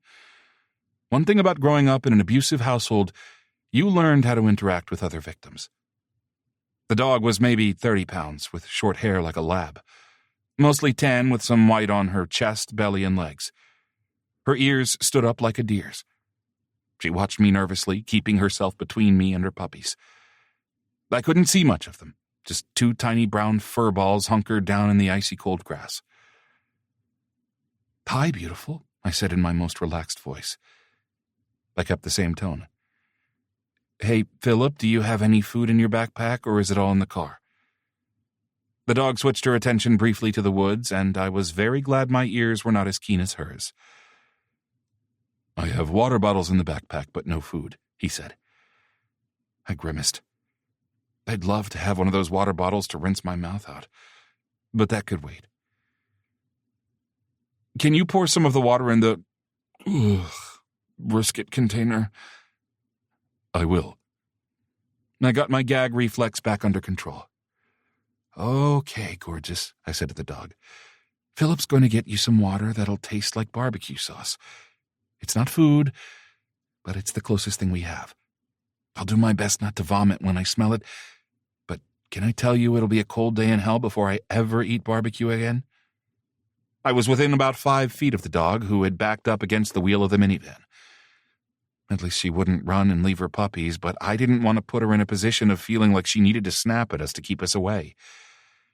I turned my headlamp so it pointed to the side, and I shut off the flashlight. I'm going to sit down right here in the grass and mud, and Philip's going to bring the bowl of water over to me. Very, very slowly. I sat down, which on one hand was a relief because I was absolutely exhausted. But on the other hand, the ground was freezing, and my Tom Ford pants would never be the same. I heard the rustle of the plastic shopping bag, then the crack of the water bottle being opened. Philip poured the water into the container, and the dog twitched her ears and sniffed. "Yeah, I bet that smells good to you. Not to me, but this is about you. You can have some food after we get you in the car." What a good dog you are, caring for your puppies. She'd probably come to the minivan because humans were a safer bet than the feral hogs. Philip walked over in an unhurried manner and handed me the container of water. It was murky with barbecue sauce, and even breathing through my mouth didn't keep the sweet, spicy smell at bay. Philip dropped something on the ground next to me before backing away. I ignored whatever it was for now and held my breath, more to stop smelling the barbecue sauce than out of any dramatic tension, as I slowly put the water down as close to the dog as I could reach. The dog licked her lips, her eyes darting between me and the water. "Go on," I crooned. "It's okay." I put my left hand down at my side and felt a coiled rope. As I ran my fingers over it, I discovered a loop in one end like a lasso. Perfect, as long as I could get close enough to the dog. She took a step toward the water, the whites of her eyes showing. Bit by bit, she shifted herself in the direction of the bowl. I kept talking to her so she'd get used to my voice. Finally, she put her head down and lapped at the water, her eyes on me the entire time. I continued to talk nonsense. When she lifted her head from the bowl, I carefully leaned forward and put my hand palm up on the ground between us. The dog glanced back at the puppies, then gave me another good once-over. "That's right. The puppies are fine. They'll be even better if we can get them out of the cold. You too, of course. I guess you're coming back with me and Philip. I hope he's okay with that." The dog walked over and sniffed my hand. I curled my fingers and brushed them under her chin. She leaned into my touch, and soon I was able to run my hand down her neck and scratch her chest. How to get the rope over her head? I didn't want to scare her. Dawn was coming, and Philip and I needed to be on the road. The dog made the question moot by crawling into my lap. I heard Philip snort a laugh behind me. Quickly, I put an arm around her and pulled her into the warmth of my chest. I held the rope in my left hand and ran it up her shoulder and over her head. She didn't react when I tightened the loop around her neck. "Okay, Philip, I've got her." I nudged her off my lap. "Let's go get your puppies, huh?" She stayed close by my leg as I led her over to the puppies, who were shivering violently. "Holy crap, they're so small," I exclaimed. Philip came up behind me. He'd turned his headlamp off, and he was holding the comforter we'd used to transport the body. I made a face, but we didn't have anything else except Robin and Seth's Christmas gifts, and I'd rather keep those clean. Philip held his hand out to the dog, and she sniffed, giving him a slight tail wag. She watched him put the comforter on the ground and move the puppies onto it, but she didn't seem concerned. I cleared my throat. I should have asked. Are you okay having the dogs in the house? He nodded. That will be fine. I like dogs. He lifted the comforter and gave me a wry smile. You do understand you have just adopted all 3 of them, right? I gave him a grin. 3 dogs to go with the 3 humans I adopted tonight. I pretended not to notice the way his head jerked around toward me. If he thought he was going to vanish from the boys' lives, from our lives, after everything he'd done for us, he was sorely mistaken. We got the dog and puppies settled into the back seat. Philip gave the mother dog a sausage from inside one of the breakfast pastries along with a couple of pieces of cheese. I was handed a bottle of water, but I declined any food. Looks like we're stopping at Buc-ee's again for dog food, I sighed. Fucking hell. That entire place smells like barbecue sauce. Philip smirked. I can go in alone. You stay in the car with the dogs. The sun was just peeking over the horizon as we got back on the highway. I yawned, but I was determined to stay awake on the trip home. Philip said, Here. He handed me his phone. I gave Robin a burner phone with my number in it, but I did not have yours. You could text him and tell him we'll be back in a couple of hours. I copied Robin's number into my phone. I sent the text, barely restraining myself from adding a photo of the puppies. It would be more fun for the dogs to be a surprise. The 3 dogs were fast asleep on the comforter in the back seat. They probably needed baths. They definitely needed a visit to the vet. I wonder if Cole Washburn knows a vet who'd be open today. I don't imagine many of them have Christmas Day hours. He probably does, Philip said. But tomorrow's Monday, and I do not think it will hurt anything to wait a day to get them checked out. Then he added, But I will see if Buc-ee's has some dewormer and flea control medication at least. Wait a minute, I said, turning in my seat to stare at Philip. His face in the morning sun was beautiful. I blinked. Yeah. So, how do you know Cole anyway? He smiled. My next-door neighbor in the apartment complex, Steve, is one of Cole's business partners in a dating app they are developing. I remembered reading about that. Right. It's for people who get sidelined on traditional dating apps, right? Philip nodded. Yes. When Seth wrote that letter to Santa and asked for the message to be passed to you, Steve contacted Cole. Got it. I'm grateful it worked out the way it did. Philip winced. It almost did not. I told my students I would not read their letters. He paused. It is a long story I can tell you another time, but Steve and his boyfriend Baz read them.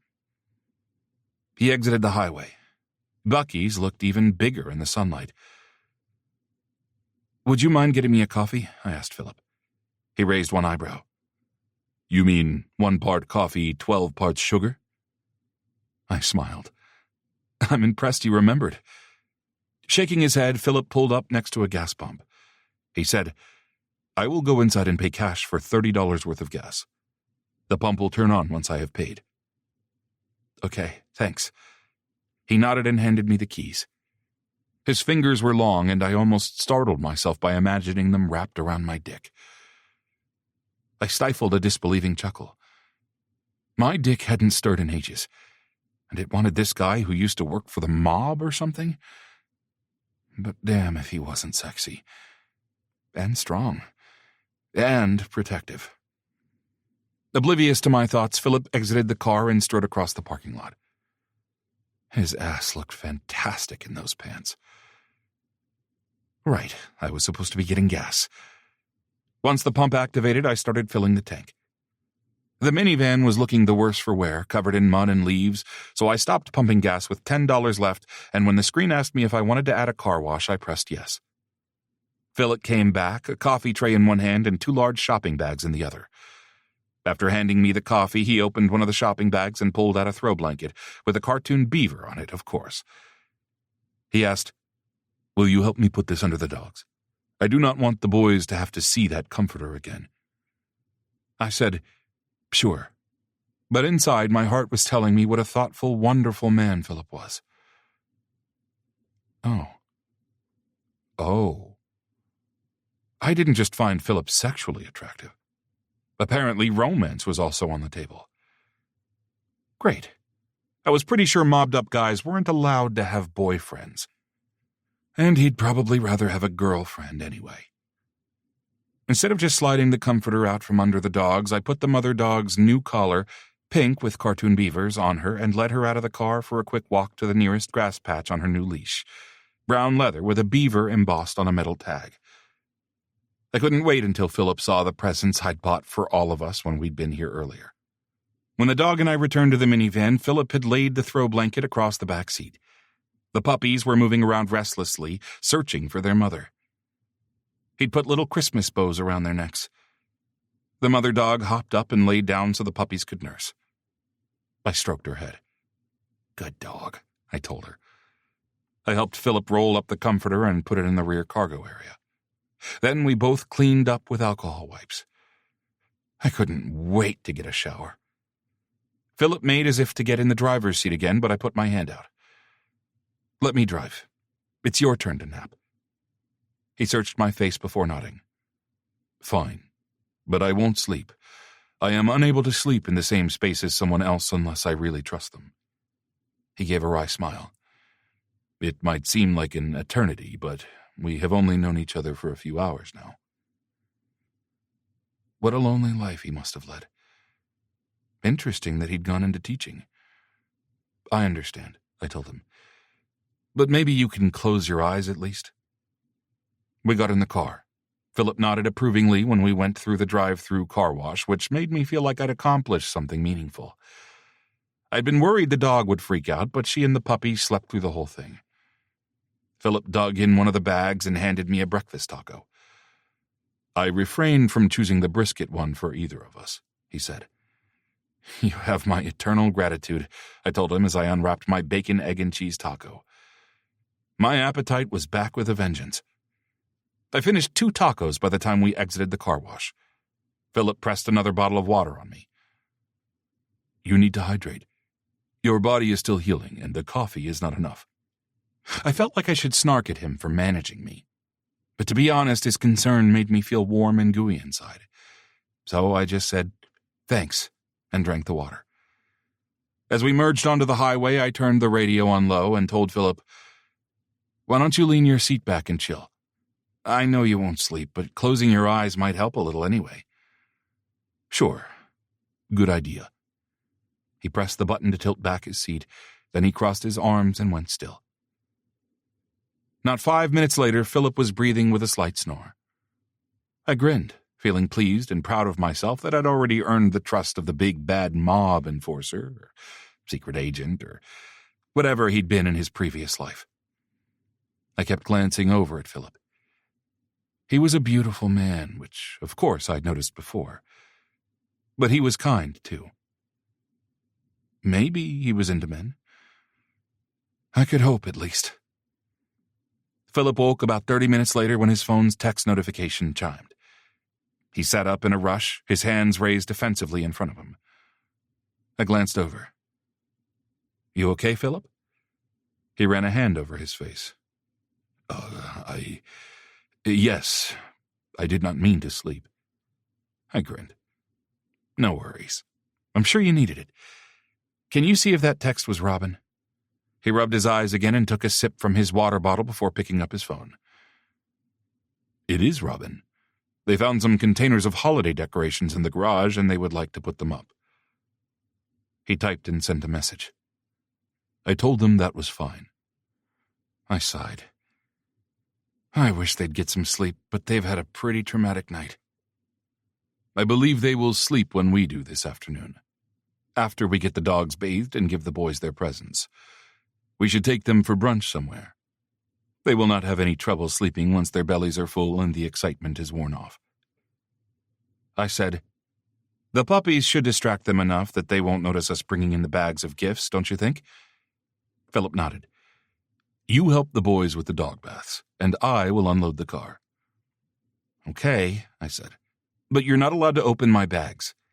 I don't want to spoil the surprise." Philip eyed me suspiciously, but he agreed. Chapter 7. Philip. Was this hell? Had karma caught up to me and decided this was the way to extract payback for all the morally gray acts I had committed during my lifetime? I rubbed the cheap fabric between my fingers and looked resignedly into Seth's hopeful expression. Fine. I stood up to cheers from not only Seth but also Robin and a smirking Lucas, the instigator of this particular torture. Up until now, the morning had been pleasant. The boys were ecstatic about the dogs, and giving them baths had been an excellent distraction. I had brought the shopping bags inside without them noticing. I had also retrieved the comforter from the minivan and put it in the wash without the boys being the wiser. Robin and Seth had indeed decorated the house. A wreath adorned the front door, and an artificial tree festooned with red and gold balls stood in the corner of the living room. The fireplace mantel sported a garland of artificial greenery and red and gold bows. Lucas and I complimented the boys on their efforts. After Seth and Robin had gotten the mother dog, now named Holly, settled in her new bed with the puppies, named Buddy and Peppermint, Lucas distributed the paltry presents we had procured for them. "I'm sorry nothing is wrapped," Lucas said. Robin pressed his lips together, stroking the fleece jacket I had bought for him. "Seth and I didn't expect to even have a Christmas this year. This is—" He turned his head and wiped his eyes. Lucas went over and knelt beside Robin's chair to give him a hug. I nodded to myself. Once again, he had cemented the rightness of his position as the boys' guardian. I would be able to leave them in his hands without worry. And maybe I would still see Seth regularly at school, at least until Lucas moved the boys to wherever he decided to relocate to.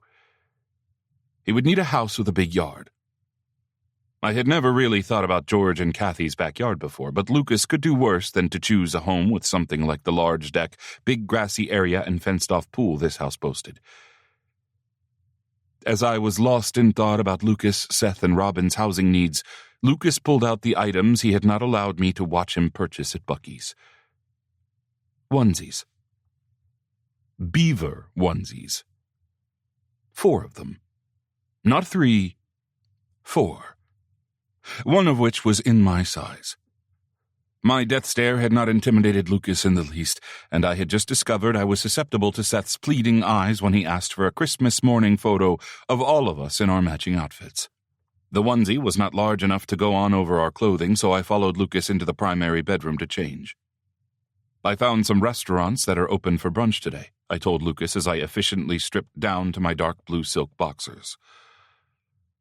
"Ah," he responded faintly. His eyes scanned my body, and he swallowed. Then he blinked, and his eyes jerked up to meet mine. I raised an eyebrow, and his cheeks flushed.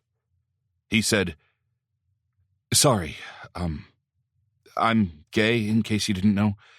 I mean, it's public information, but not everyone reads the tabloids." I shrugged. It is a natural reaction. And I knew.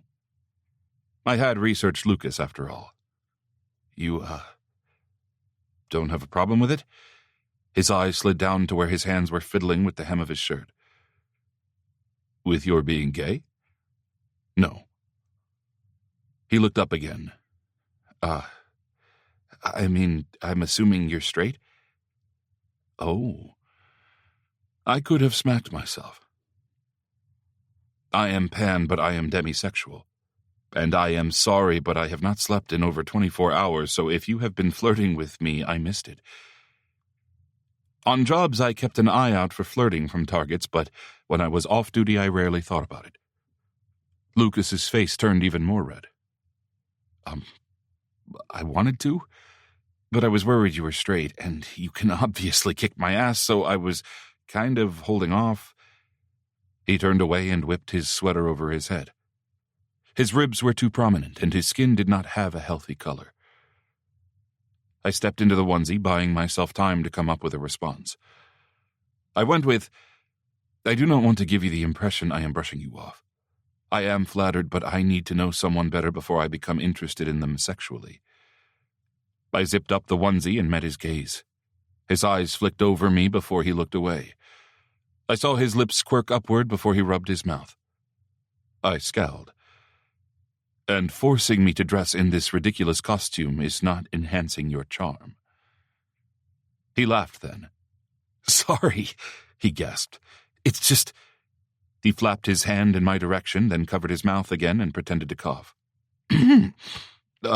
Right. Yes." He positioned himself to face away from me and pulled off his pants. He was too thin from his alcohol abuse and his withdrawal, but he would regain the weight with a few weeks of healthy eating.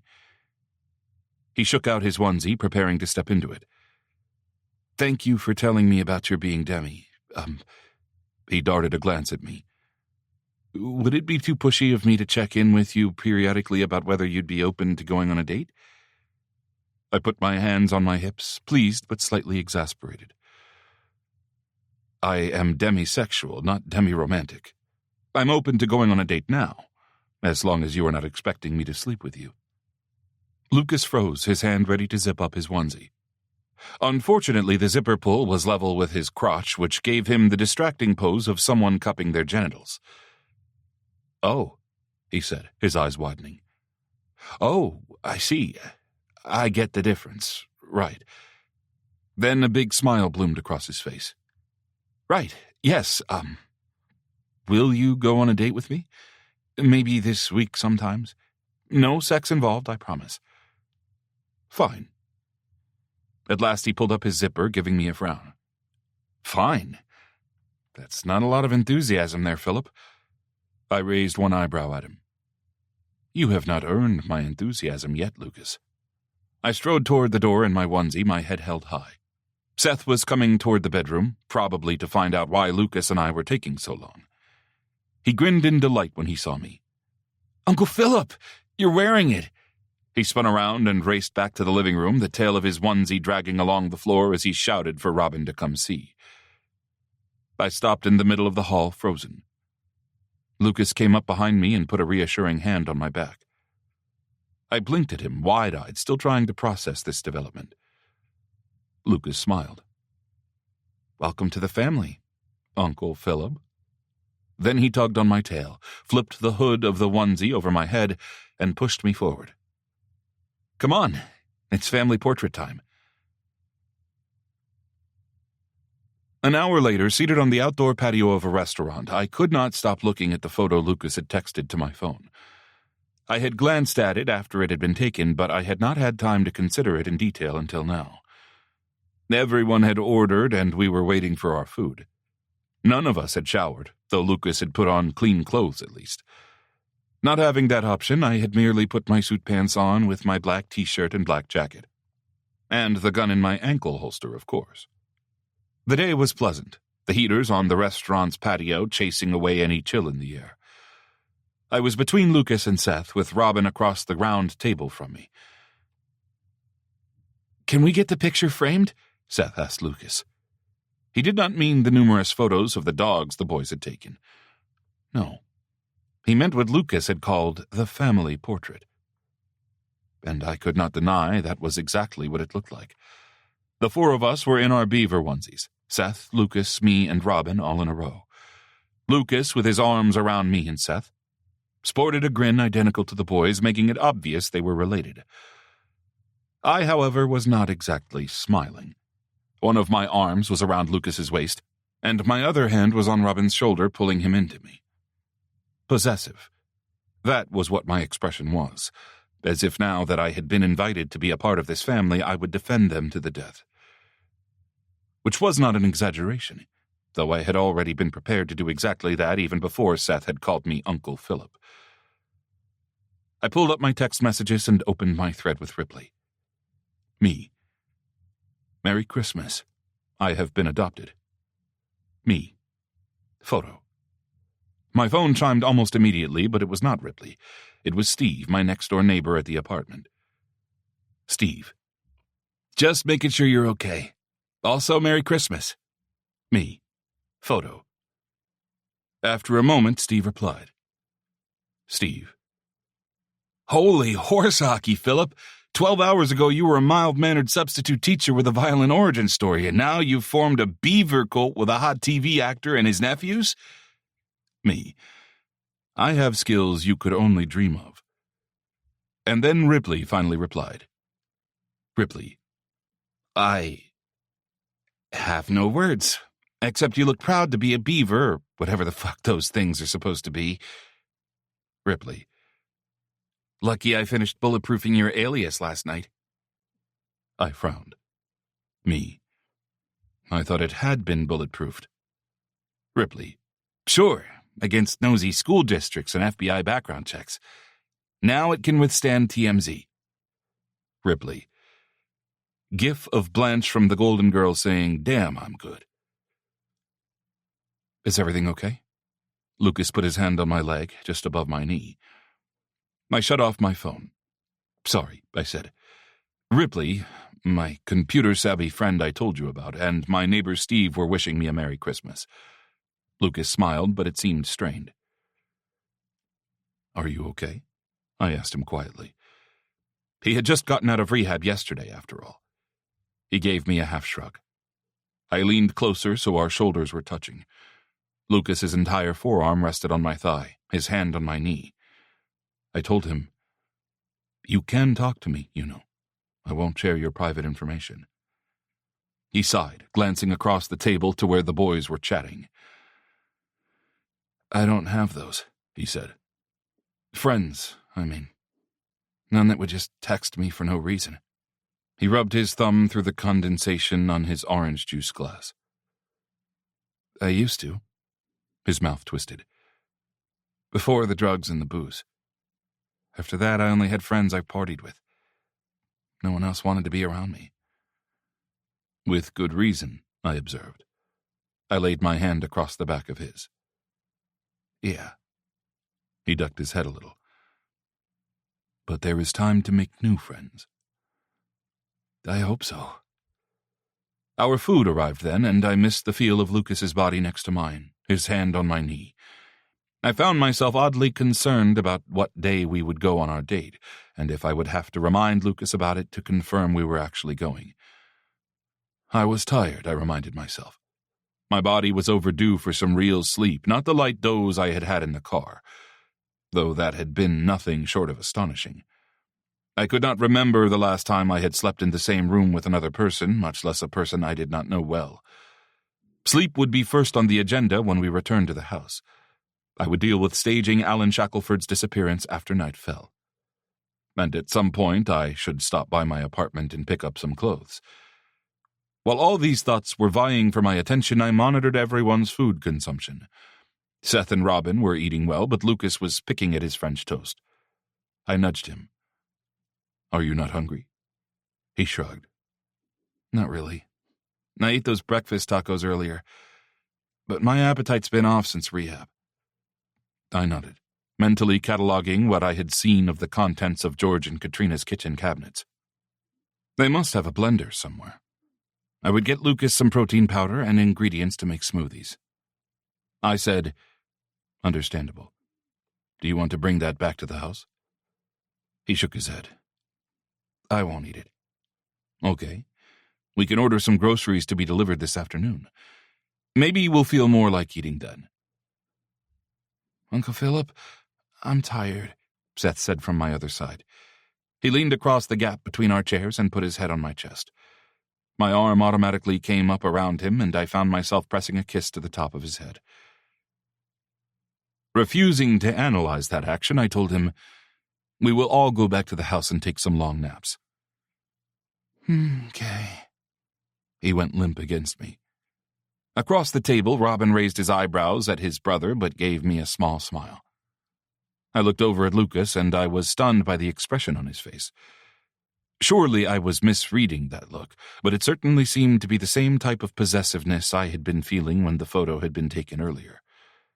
That I was feeling now. Lucas put his hand on the back of my chair. My arm tightened around Seth, and I nodded at Lucas.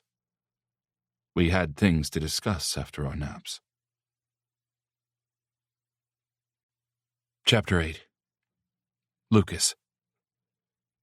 I'd expected to have to argue with Philip to get him to nap with me in the primary bedroom.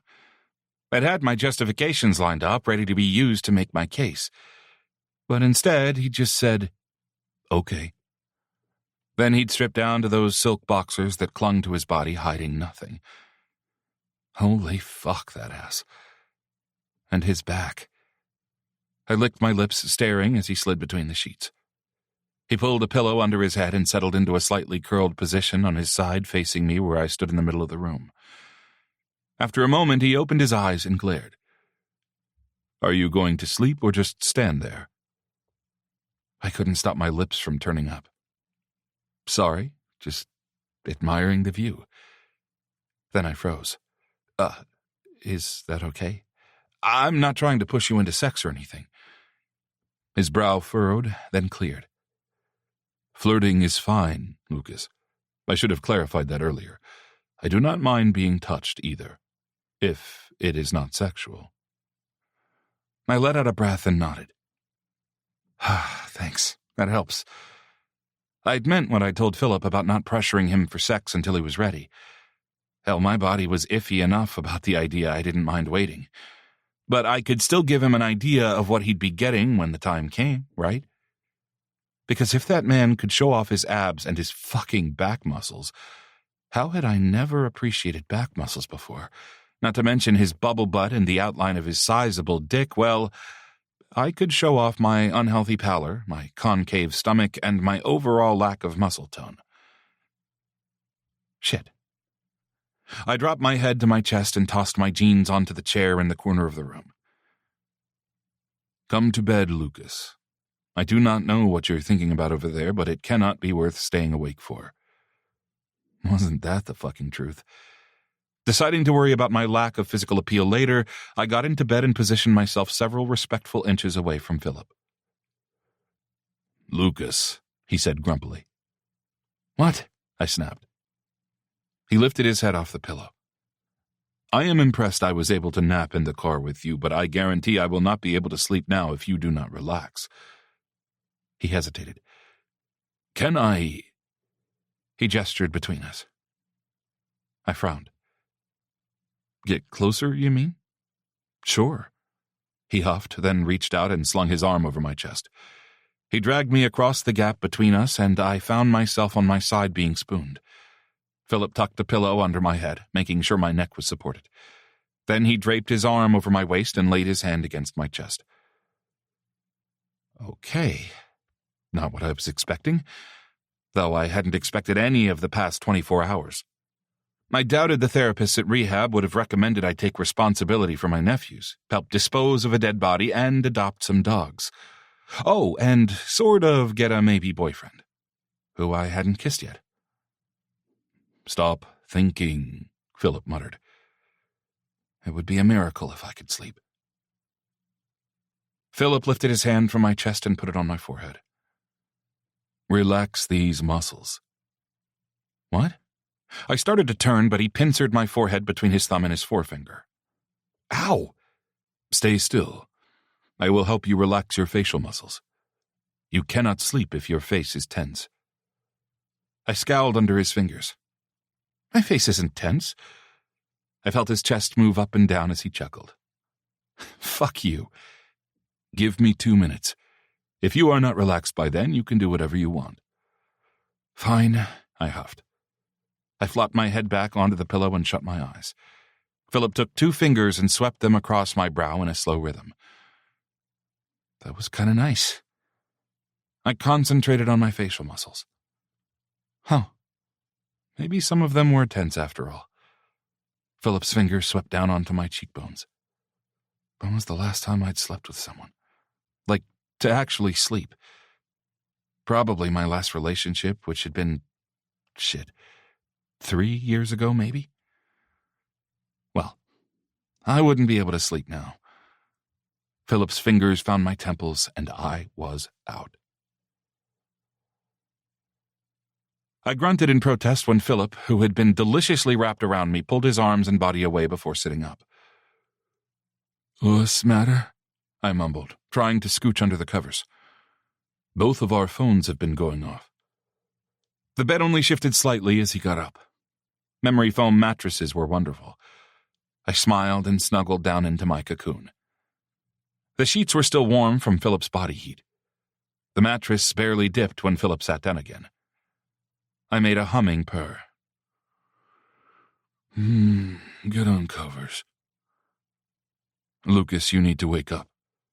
Philip's voice had the same note of stress in it he'd had when he was trying to get me away from the feral hogs. I opened my eyes and, without moving out of my comfortableness, whipped the sheet off my face. What's wrong? I wiped my mouth. Drool. Lovely. And blinked at him. He had both our phones in his hands. Look. He handed me his phone, browser open to TMZ's homepage. My stomach dropped. The second story down was headlined, Lucas McCord leaves rehab for Christmas date with mystery man and kids in Texas. There was a photo of us from brunch. Robin's back was to the camera. Seth's face had been blurred out, but he was clearly leaning trustingly against Philip's chest, while Philip had his arm around him. I had my hand on the back of Philip's chair, and he and I were staring at each other like we were looking at our heart's desires. Holy shit. It was all I could say. I knew I needed to strategize the potential publicity problems, but my brain didn't want to stop staring at the photo. Finally, I tore my eyes away from Philip's phone and looked up at him. I'm so sorry. I didn't see anyone with a camera. Is this going to be an issue for you, having your picture everywhere? He shook his head. Not from the perspective of my former occupation, if that's what you're worried about.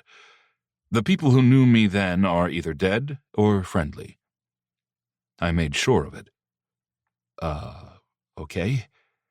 I decided I didn't want to know what that last sentence meant. My phone beeped and I reluctantly sat up as Philip handed it to me. My agent had texted. Felicia. Call me right the fuck now. I looked at my other texts and I had a similar message from Bridget, my publicist. Philip, I started. Well, what could I say? Do it, he said. Huh? I looked up to see an expression on his face that seemed to be a combination of amused and impatient. Tell them we are together. Tell them I am your nephew's teacher, and that is how we met. He shrugged. We can say we were keeping it quiet until my substitute teaching term ends in January. I furrowed my brow. Why would you do that? You've got to be aware of what you'll have to deal with. The paparazzi, the made-up stories. Why would you put yourself through that? He smiled at me. Because there is no sense in delaying the inevitable. This morning I decided you were mine. You, Seth, and Robin. He shrugged again. As long as you agree, we might as well act like it from the beginning. My mouth fell open. What? I felt my heart start beating faster. He put his hand out and smoothed the wrinkles in my forehead before cupping my face. I have seen a lot of shit in my life. And I have met a lot of shitty people. I learned how to tell the good people from the shitty ones. And you, Lucas McCord, are a good person. Philip's phone chimed. I shook my head. No, I've done some really awful stuff. He put his thumb over my lips. So you make amends if you want to. But your behavior, particularly related to your addiction, is not you. He searched my eyes. After I read Seth's letter about how Shackelford was treating them, I confronted him and demonstrated the consequences if he continued his abuse. But I knew that living with him was not sustainable for the boys. I had to wrap up another project I was dealing with, but I finished that yesterday. I was already making plans to insert myself into Seth and Robin's lives even before I knew they needed help disposing of Shackelford. What was your plan regarding me? If you saw Seth's letter, you knew I might show up, and I'm sure you knew my reputation. I'm not exactly parent material. He leaned over and kissed me on the forehead. Like I said, I was going to insert myself into their lives. Sort of a family friend role to start. I would have given you the benefit of the doubt until you proved you were unfit to be their guardian. My phone's text notification went off again. I leaned back so his hand fell away from my face. I crossed my arms and narrowed my eyes at him. And what exactly would you have done to me if you decided I was unfit? He grinned. Nothing like you might be imagining. I would have created a situation where you would have been incented to sign over your guardianship rights. Or you would have had them taken from me. He shrugged again. I am sure you agree Robin and Seth's well-being is more important than the pride of your imaginary unfit alter ego. Fortunately, that will not be an issue. I have no doubts the real you is fit to be a parent. I looked away, blowing out a breath. I wish I was as confident as you. I'm scared shitless. Well, you will not have to do it alone if you do not wish to.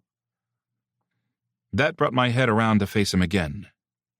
I kind of didn't want to know the answer to my next question, but avoiding my problems had been a big reason for my drug and alcohol use, so I was going to ask it anyway. Are you pretending you want to be with me because it'll guarantee you can remain involved with the kids? I could feel myself turning red and my heart was pounding, but I watched him closely to see what he'd say. My phone beeped again. Philip tilted his head, then he reached out and pried one of my hands from where they were crossed over my chest. I did wonder what it would be like to take care of them myself in the event you did not come for them. But the prospect of parenting, particularly by myself, was daunting, as you acknowledged. He turned my hand over and stroked my palm. But there you were, sitting in that dingy hallway, obviously unwell and exhausted. You came as soon as you could, as soon as you found out about Seth and Robin. You were there for them, even though it appeared you did not have anyone who would be there for you. He leaned in and pressed a chaste, soft kiss to my lips. How could I resist you? Chapter 9. Philip. Lucas's eyes welled with tears. But why are you so sure? You know I'm a screw-up. I'm scared I'm going to ruin Robin and Seth's lives, and I'm afraid I'm going to do something to push you away. He gripped my hand tightly. Not to mention, this is crazy. We haven't even known each other 24 hours. We've never kissed. Not really. Much less been on a date. How can you know we'll work out? My phone chimed twice in a row. I put my arm around Lucas and tucked him against my side. I could be wrong, Lucas. I'm not infallible. But I have had to rely on my gut in life or death situations over and over again, and my gut is telling me my future is with you. I took his chin in my free hand, loving the feel of his beard against my fingers. I get that you need time. But I gestured at our phones lying on the bed a few feet away. I think you're going to have to decide sooner rather than later. Lucas's phone beeped again. He snorted. You mean now? He pressed his face into my chest. His phone beeped yet again. Lucas made a face against my skin. What if I relapse? I put my finger under his chin until he looked up at me. What if you do not? I know it will not be easy, but you were strong enough to check yourself into rehab, and now you have even more motivation to stay sober than you did then. Do you have a sponsor or a therapist? Someone you can call if you get in a bad place mentally? I've got a month of outpatient visits with a therapist at the rehab facility, so that'll give me time to find a new one. He grimaced. I don't like the 12-step programs. They're mostly religion-based. He shuddered. My father was a preacher. Church talk is more likely to make me want to drink than help me stop. I nodded. We may be able to find a non-religious support group as well, depending on where you end up choosing to live. There have to be LGBT-friendly ones. His head jerked up sharply. Where I choose to live. Are you set on staying here in Bent Oak? My phone chimed. I have a few more weeks of my substitute teaching commitment, but if you have a strong desire to live somewhere else, I could see about finding a replacement. I glanced around the room. I will have to decide what to do with the house. Lucas swallowed. I don't have anywhere in particular I want to live. I'm more concerned about the boys. I need to talk to someone to see if they'd be better off staying here in Bent Oak or starting fresh in a completely different environment. I squeezed Lucas's hands. That is an important consideration. My other house is in Northern California, but it is in a very remote location. I think we would be better off somewhere with more infrastructure for schools and mental health resources. He smiled, and his eyes were intent on mine. We? Are you really sure? I am. Are you? His phone beeped again. Fuck it. I am. He surged toward me and caught my mouth in a kiss. It started as a quick peck, but he came back again and the kiss turned sensual, our tongues meeting for the first time. Lucas's phone rang and he broke away. Fuck. Sighing, he picked up his phone. He leaned against me and answered it. Yes, Felicia, I saw the photo. Smiling, I put one arm around Lucas and picked up my own phone with the other hand. I had never felt such a sense of anticipation about the future. The beaver onesie family portrait broke the internet. After the brunch photo went online, Lucas's agent and publicist had been over the moon about him having not only a romantic partner, but also 2 heretofore unknown nephews to care for. They thought a family was exactly what he needed to convert his reputation from drunken partier to serious actor. Lucas protested that he was not using his family to change his image, and he was smartly told to just enjoy the happy side effects of his new life. They want me to trot you and the boys around like I'm showing you off, he complained after hanging up the phone. Then he sighed. But Felicia says the studio might consider me more strongly for a superhero role I auditioned for a couple of months ago, now that I'm some sort of bastion of stability. Do you want the role? I asked him. He nodded.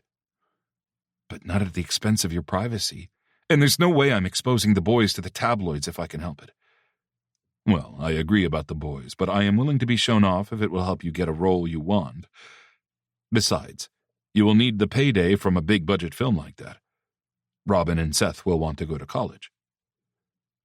Lucas shook his head, but later he approved a short statement to be released to the press stating we were in a relationship, but requesting no one take photos of the boys.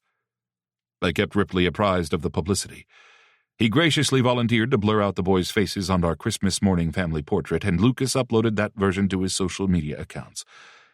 Hours later, the photo had spawned memes. Most Buc-ee's locations were starting to sell out of their onesies, and Lucas and I had a relationship name. Phicas,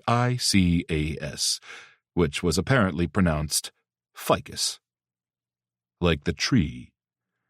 Ripley had celebrated this by adding a ficus tree to the background of the onesie portrait before hacking my phone and installing the doctored photo as my lock screen image. Steve had texted me a photo of a ficus tree and said, Baz and I disavow any knowledge of what you're up to, but let us know if you want any help. Dirk Derry, one of Steve's brothers who was part of the band Melodious Moon, had texted as well. Dirk. Dude, what happened to you? You're some family man now? You in that onesie gave me the best laugh I've had all year. But seriously, are you okay?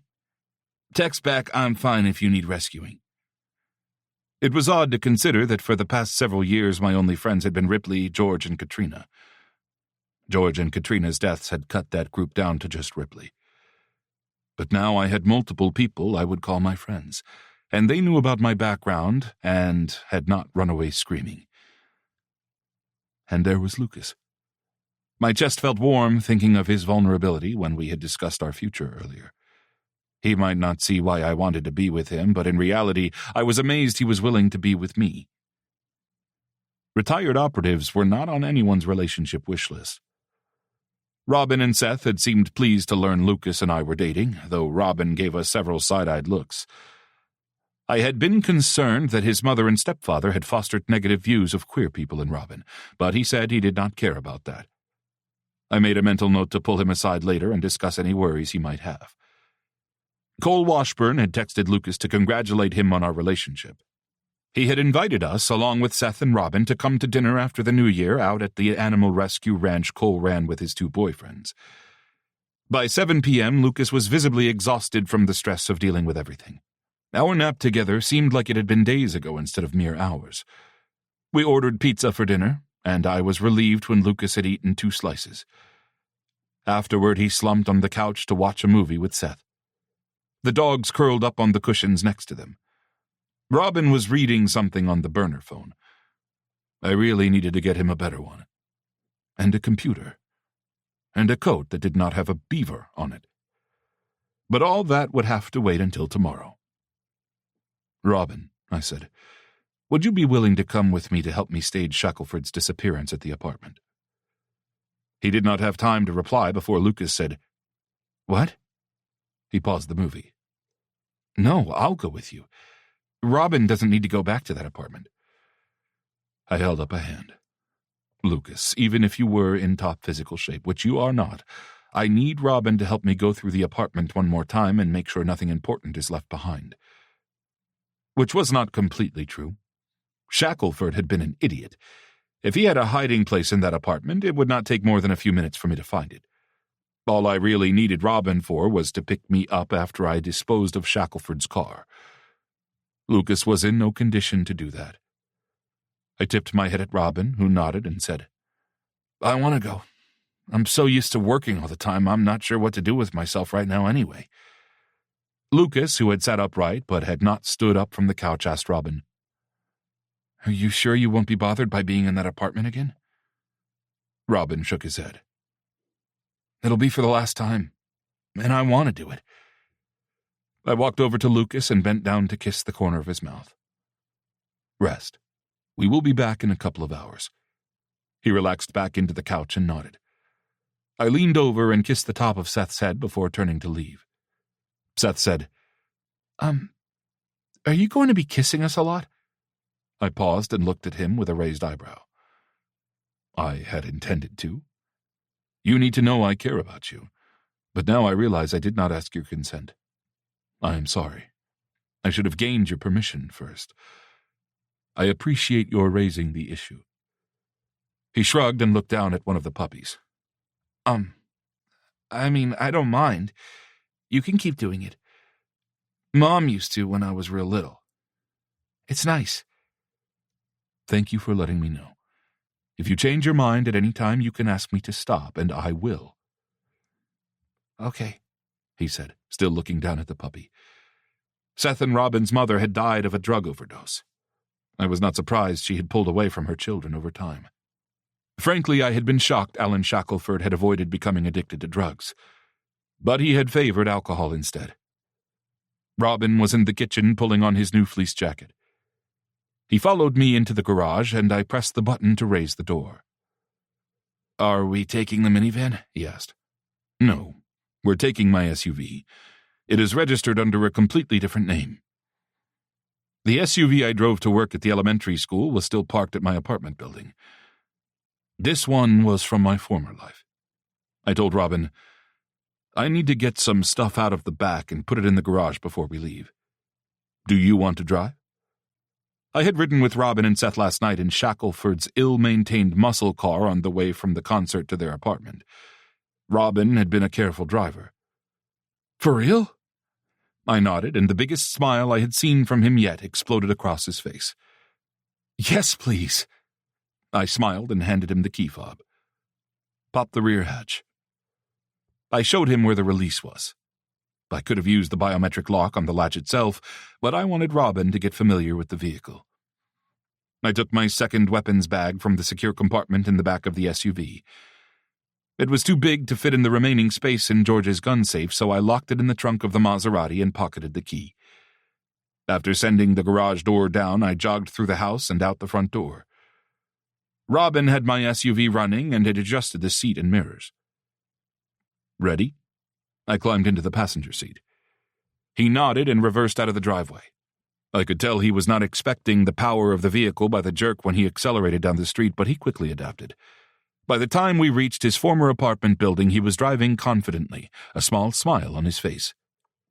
We ran into a couple of people on the stairs, but they did not give either of us a second look. I had checked for cameras on my first visit, and there were none. The inside of the apartment was just as dreary as it had seemed the previous night. It is a long shot, I told Robin, handing him a small flashlight and some nitrile gloves.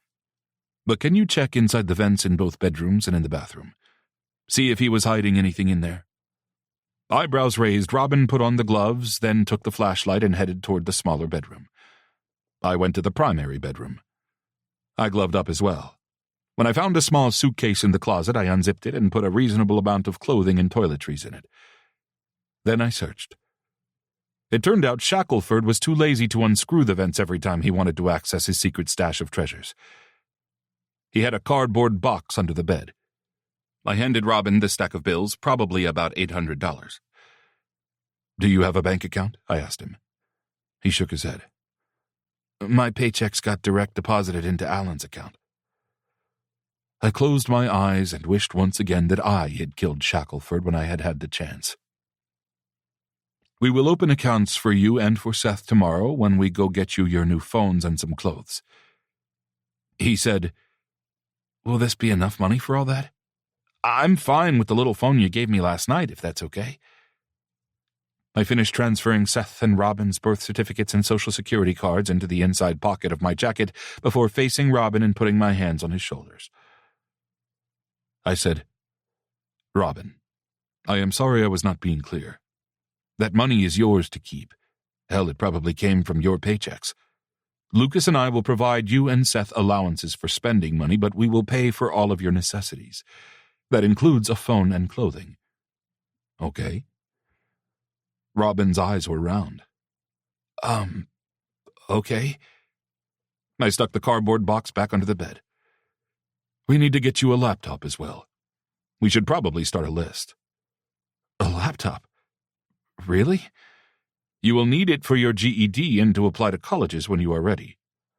Robin looked thoughtful as he took the suitcase from me. I don't know if I can get into college. My grades weren't great. I started working even before Mom died. I did a cursory search of the living room and kitchen.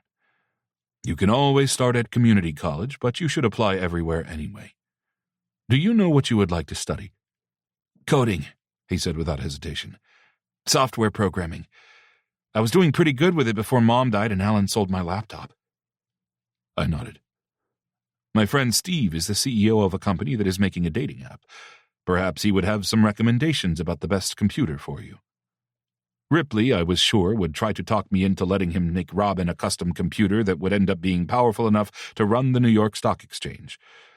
Right now, a store-bought laptop would be enough. Robin went wide-eyed again. I really don't need much. Just something, like you said, to go online and stuff. A computer for real software development would be too much. I urged Robin out of the apartment. He carried the suitcase. Last night I had kept Shackelford's keyring, so I used that to lock up. When we were on the stairs, I told Robin, Your uncle has plenty of money. I have plenty of money. A more powerful laptop is a good investment in your future. He frowned but nodded. When we got to the bottom of the stairs, he said, Do you think Uncle Lucas will start drinking again? Because I hated it when Alan drank. I like Uncle Lucas, but I don't think Seth should be around him if he's going to fall off the wagon. I steered Robin towards Shackelford's car. Addictions are powerful, and I cannot predict with 100% certainty whether Lucas will stay sober or not. I used Shackelford's key to open the trunk of the car. But even though he has been in rehab before, this time he made the decision to go on his own, and now he has you and Seth, as well as me, to think about. I am very optimistic he will succeed, and I'm going to make sure he has a therapist and a support network to help him. After Robin threw the suitcase in the trunk, I shut it. But I promise you, if Lucas backslides and is no longer an ideal guardian for Seth, I will make sure either you or I are given custody of him. Robin regarded me seriously for a long moment, then said, Okay, I can live with that. Good. Now, I am going to take Shackelford's car to a place where it will be, taken care of. I will text you the address of a fast food restaurant to drive my SUV to. Get yourself something to eat if you like, and I will meet you as soon as I can. Got it. Chapter 10. Philip. After I negotiated the delivery of Shackelford's car to a local chop shop, I found Robin polishing off the remains of a burger and fries. It had only been a couple of hours since he had inhaled 4 slices of pizza. I mentally berated myself for not realizing food would have been scarce for him and Seth. I sat down across from him and stole one of his last French fries. Hey! I smirked and took one of his napkins as well to wipe my fingers off. Do you need any more food? A milkshake. He looked longingly toward the counter where people were placing their orders, but shook his head. No. I'd feel bad if I got one and Seth didn't. My chest felt tight. You are a good brother. After we go to my apartment, we can stop for something on the way back to the house." Seeming relieved, Robin agreed. He quickly cleared the table of his trash, and then he was ready to go. Robin drove us over to the apartment I had been living in since I had arrived in Bent Oak. I had prepaid a 6-month lease just in case, but fortunately it had only taken a few weeks to avenge George and Katrina and to remove the threat to my third-grade students. We got out of the elevator on the 4th floor. I pointed at my door and said, "This one is mine, but I would like to say hello to my neighbors first." Robin shrugged. "Sure, whatever." I felt my mouth turn up. "Do you like rabbits?" I guess." "Well, we are about to find out for certain." I walked past my door to the next one on the same side of the hall and knocked. "Steve and Baz live here," I told Robin, "but they might be across the hall." The door opened and Baz's handsome face broke into a huge grin. "Well, well, well, if it isn't the darling of the tabloids." He turned his head around and shouted, "Steve, look who's here." Then he opened the door wider and said, "Come on in." He held out his hand to Robin. "Hey, I'm Baz." They shook hands and Robin introduced himself. Steve, whose blonde hair and striking blue eyes contrasted with Baz's more muted coloring of brown hair and brown eyes, came out of the kitchen carrying a large cardboard box with the top open. "Hey, Philip. Oh, you must be Robin. I'm Steve. Welcome." He put the box down on the coffee table. "Come look. Their eyes are starting to open." I hurried over to gaze into the box. They are much bigger now. The box was full of 8 baby rabbits, each about the size of a person's fist. Their fur had grown in nicely, and Steve was right. Some of them had their eyes open. "Can I touch them?" Robin asked. Steve said, "Sure, just use a couple of fingers." Robin reached out and stroked 2 fingers down the back of the closest kid. "They were born a week ago," I told him. Baz, who had gone across the hall, came back into the apartment.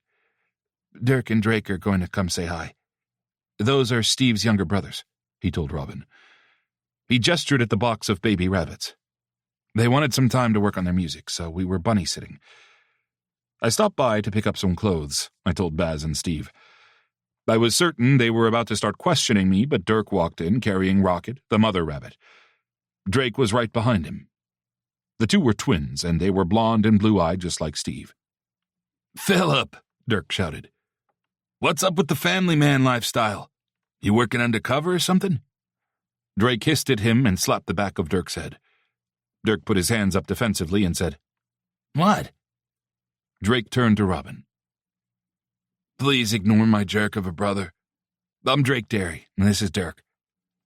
Dirk grimaced in my direction, then said to Robin, "Shit, dude, sorry. I didn't see you there."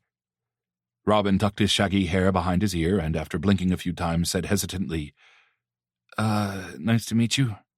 My little brother and I were at your concert last night. And no worries about what you said." He turned to me. "Those were good questions, and I guess that's been bothering me as well, ever since you and Uncle Lucas announced you were dating." I regarded him calmly. "You want to know if we are pretending to date each other?" Why had I not discussed this with Robin before now? Everyone in the room went still. Robin's chin went up, and he said, "More like, are you pretending? I don't want you to think I don't appreciate what you've done for me and Seth, but Uncle Lucas is just out of rehab, and it seems a little fast for you to suddenly be his boyfriend." "Your concern is understandable," I told him. Steve said, You want us to leave?" I shook my head. "You are my friends, and I would tell you anyway. If Robin is agreeable, I would like you to know what is happening." Robin shrugged and said, "Fine with me." Dirk came over and held the rabbit out to Robin. "This is Rocket. You want to hold her? She's good for helping me through big conversations." Robin smiled and said, "Sure." He carefully put his hands around Rocket and took her from Dirk. Rocket sniffed him and then settled down in his arms and relaxed. I said to Robin, "I am not pretending. Being attracted to your uncle and creating this almost instant family was not how I expected this weekend to turn out. But I am extremely happy it happened this way." I met his gaze. I agree this is very soon to be announcing a relationship. In a world where you and Seth were not a consideration, Lucas and I would probably have just dated casually to see where things led. I took a breath. But you and Seth are a consideration, and even if our picture was not making the rounds of the internet, the two of you need stability, not uncertainty. So Lucas and I had a serious conversation about our attraction to each other, and we decided to date exclusively. I cannot promise this will last forever, but I would like it to. Robin's forehead creased. You've known each other for less than 24 hours. Steve said, Well, sometimes you just know. I wondered if he had ever told his brothers that he and Baz had not even been on one date before they had moved in together. Robin looked doubtful, but Lucas and I would just have to prove to him that we knew what we were doing. When I took Robin to my apartment to pack up some clothes, all 4 of the other men accompanied us. Robin said, gazing around at the bare floor and empty walls in confusion. Where's all your stuff? I should have warned you, I said. When I was dealing with another situation a couple of weeks ago, someone tracked me back here and destroyed all my belongings looking for something. I had to call a junk removal company to take everything away. I kept my clothes and toiletries in the apartment, but I had been sleeping on Steve and Baz's fold-out couch. Steve snorted. Not that he had much. I shrugged and unzipped the suitcase I had borrowed from Steve. Most of my personal items are in the house I own in Northern California. Once we figure out where we will live permanently, I will move them. It was not until I walked out of the closet with an armful of shirts and pants that I realized everyone was staring at me. What? Robin, whose mouth had been hanging open, said, What do you mean, where we will live permanently? We're moving? I looked at Robin.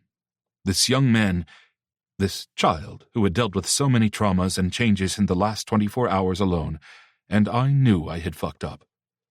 I dropped the clothes on top of the suitcase and strode over to him. Not necessarily, I said. I put my hand on his arm. Lucas does not want to live in Los Angeles anymore, but we have not had a chance to talk to you and Seth about where you might want to live. Robin swallowed. I like the house we're in now. Seth likes it too. I cocked my head. I had not really considered us staying in George and Katrina's house permanently. We would have to build a wall around it to keep the paparazzi out, but some of the neighbors had them, so that would not be an issue. I said, We will speak to Lucas about it tomorrow, then. There was a slightly awkward silence before Drake said, So, Philip, it sounds like you won't be using this apartment anymore. I felt my eyebrows scrunch down. I really had not had enough sleep. Yes, that seems to be the case. He grinned. Any chance you'd let me and Dirk sublet it from you? Baz is letting us take over his lease, but 2 of us in a 1-bedroom is a little cramped. Oh, yes, of course. I will speak to the apartment manager about what we need to do for that. The twins fist-bumped each other. Damn, Philip, Baz said.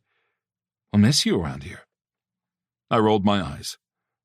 The house we are staying in is 2.3 miles away. I am certain we will see each other again. Steve said, You know what every new family needs for a housewarming present. I gave him a flat stare. We cannot have any rabbits because we have 3 dogs. Well, crusty cranberries, it was worth a shot. Chapter 11. Lucas. Philip and Robin didn't get home until after 11 p.m. Philip had sent texts updating me on their whereabouts, which was the only reason I hadn't freaked out. Especially after I discovered the bottles of booze in the wooden sideboard in the dining room. Seth had fallen asleep on the couch, cuddling the dogs, but I'd been restless in the unfamiliar place. I'd decided to explore. I knew Philip's friends had died, and from the brand-new bed in the primary bedroom and the brand-new desk in the study, I was fairly confident they'd died in this house. That didn't bother me too much, but I wondered how Seth and Robin would feel about it if they knew. I'd investigated the kitchen earlier in the day, so I started my exploration in the laundry room, which boasted expensive appliances, a sink, and cabinets full of table linens and laundry soap. The dining room held only an oval table that could seat 8 people, and a sideboard with barware on top. I'd known what I would find when I opened the cabinet doors underneath, but I hadn't expected the quality of the alcohol. Top shelf and then some. Philip's friends had lived large, for sure. I wanted to dump it all out in the sink, but I was worried about how the smell of all that alcohol would affect me. The last thing I needed was to sabotage my recovery while trying to aid it. I would have Philip pour it out when he got home, I decided. Seth was in the house, and that fact more than anything helped me close the cabinet doors without hesitation. I was poking through the books on the shelf in the study when I finally heard Philip's SUV pull into the driveway. Relief flooded my body, and I didn't even feel embarrassed about it. I went outside and saw a second SUV, a small Honda, park at the curb in front of the house. Philip got out of his car with a small suitcase and a white paper bag that said Amy's Ice Cream on it, and walked over to where I was standing on the front porch in my socked feet. "That is what I've been driving to work at the elementary school," he told me, indicating the Honda. I gave it to Robin since he did not feel comfortable driving the Porsche SUV in the garage. Robin hopped out of the car with a big grin. I couldn't help but return it. "How do you like the Honda?" I called to him. "It's great," he said as he trotted up the walkway. "It has heated seats and a sunroof." "Nice." I looked over at the minivan. "Maybe we should return my rental and I can drive the Porsche." Philip nodded. "The titles have been transferred into my name, so there will not be any issues with us using those cars. I will take the minivan to the car wash tomorrow before we return it. The outside is clean, but the inside needs attention." I nodded. I would offer to help him, but odds were I'd be recognized. Hell, right now there was a chance Philip might be recognized too. "Seth fell asleep during the movie," I told them. I wasn't sure if he'd react badly to me trying to wake him up, so I just left him there." "Probably a good idea," Robin said. "I'll move him to his bedroom." He hesitated. "Seth has never slept by himself. He took a nap in there this afternoon. But if he's uncomfortable alone in the dark, I'll stay in there with him." Philip said, "We should get him a nightlight." I scoffed. "Nightlights are boring. We should get him some glow-in-the-dark stars and put them all over the walls and ceiling." "Does that mean we're staying here?" Robin asked, his tone eager. I looked desperately at Philip, who only raised an eyebrow at me, which was no help. "I guess we should talk about that, huh?" Philip finally intervened. "We can have a family discussion about it tomorrow when Seth can participate." "Sure," I said with relief. That would give Philip and me time to talk about it beforehand and be on the same page. We went inside and Robin woke Seth up. I took note of how he started calling Seth's name from across the room so that Seth was mostly awake by the time Robin helped him off the couch. I needed to find the kids a therapist ASAP. Hell, I needed one too. So it'd be a good idea if we all knew where we'd be living. Would it be so bad to stay here? Robin had sounded like he wanted to. What did Philip think? Philip put his arm around my waist. "Come on. Bedtime." I let him guide me to our bedroom. Our bedroom. What a mindfuck these last couple of days had been. Philip unpacked his clothes from the suitcase. He said, "I will have to get the rest of my clothes out of my apartment soon. One of my friends will be subletting from me." I dropped my pants, stepped out of them, and tossed them into the hamper. "How do you feel about staying here? I figure your friends passed away in the house." He winced. "That part is not easy, you are right. But I do not mind. The boys make the place feel different. Happier." He walked up to me and tugged at my shirt. I lifted my arm so he could pull it over my head.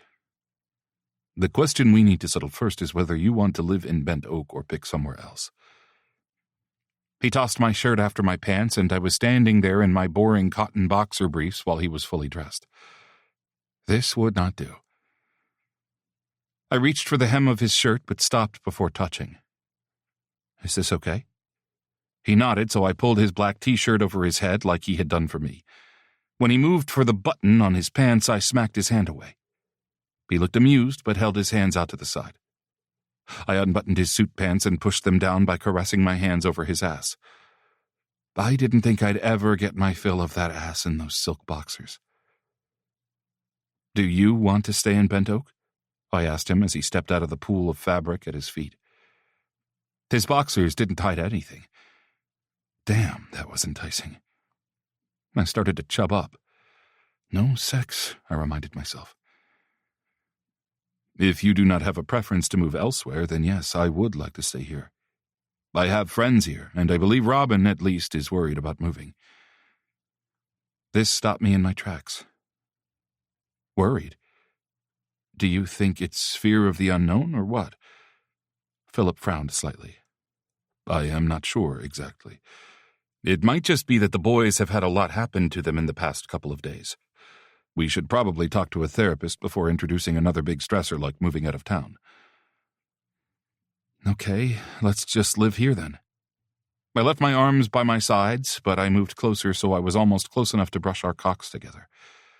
He was half hard as well, and I noticed I was exactly the right amount taller than him to put his cock in a prime position. I put my mouth up against Philip's, but I didn't kiss him. "I don't expect you to have sex with me tonight, but when you're ready, I want to be naked while you shove your silk-covered cock into my balls. Just putting my request in." I felt his lips, still resting against mine, curve into a smile. "I see we have finished talking about moving." "We have."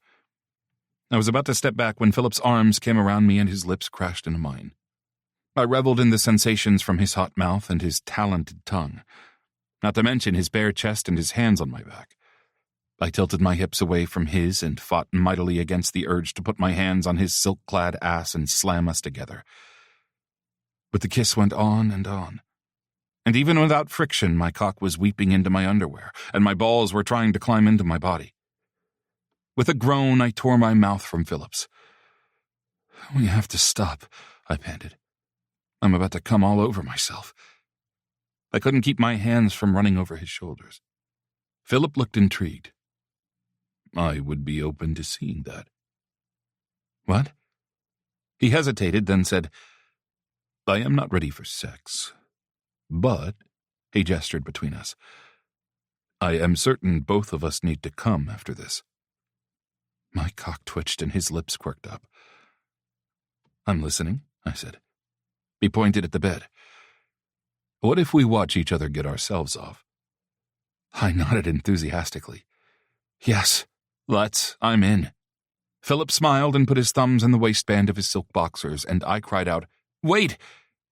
He stilled. "What's wrong?" "Can I make another request?" "This one is for right now." His head tilted to the side, and he studied me with his dark eyes. "Of course." "Can I use your boxers to jack off with?" His eyes burned and his nostrils flared. "Fuck yes." He slowly stretched the waistband out and lowered it to expose his cock. I licked my lips. It was perfect, thick and maybe a hair longer than I was comfortable deep-throating. The head was purple, straining out of the foreskin with a steady trickle of pre-cum coating the length of his shaft before it pooled into the dark curls at his base. I put my hand inside my underwear and gave myself one firm stroke. The friction, after my cock had been denied any for so long, sent shivers through my body. Philip slid the silk boxers down his legs. "Take off your underwear and get on the bed," he said.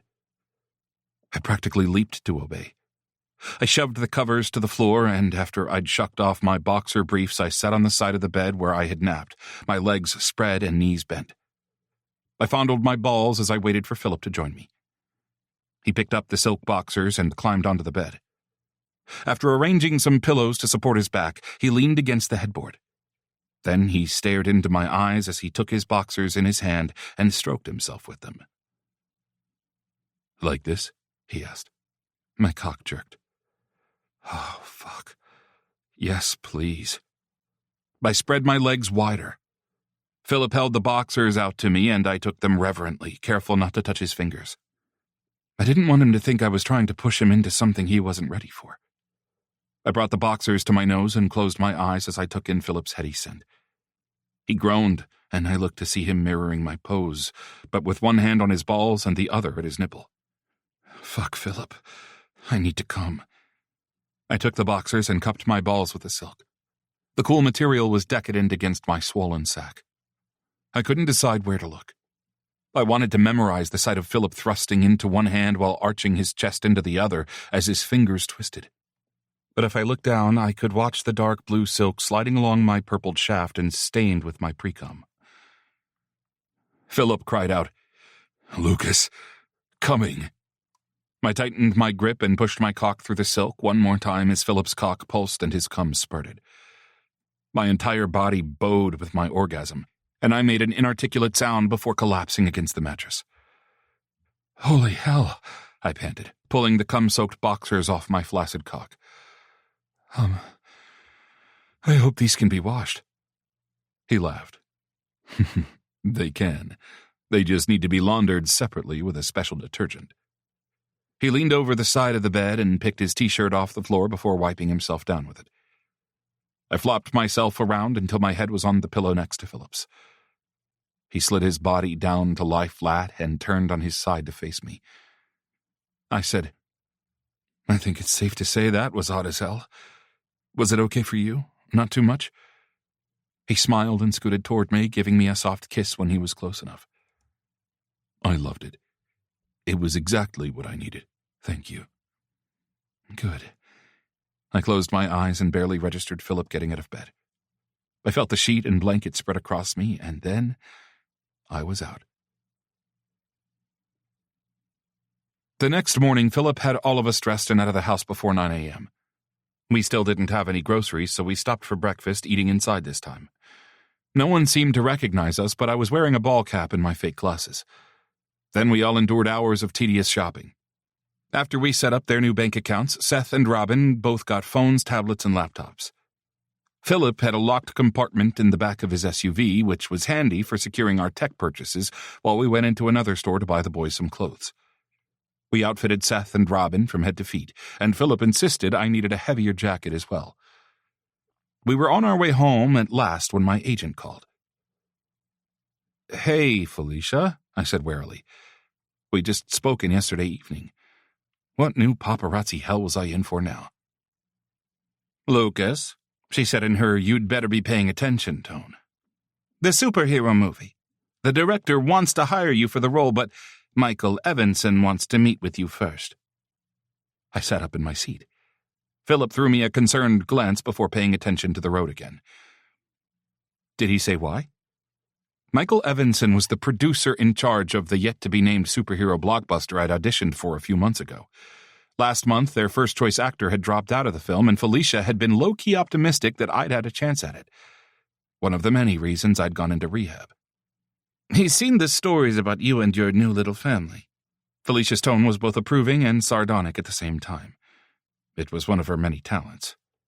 "He likes that you've changed your lifestyle, but he wants to meet with you in person to, I'm quoting here, get a better sense of your commitment to sobriety and family life." I could feel her eye roll through the phone. I tried to keep my excitement under control. "In other words, he's another entitled prick." I grimaced and mouthed sorry at Seth, who wants to see me jump through hoops so he feels like I've bowed to his magnificence before he'll give me the role. "When does he want to meet?" She sighed. "Lucas, I'm going to be honest here. I'm not sure meeting with him is the best idea. When he was talking about your commitment to your sobriety, I'm worried he's going to try to test you." I narrowed my eyes at the road ahead. "What do you mean?"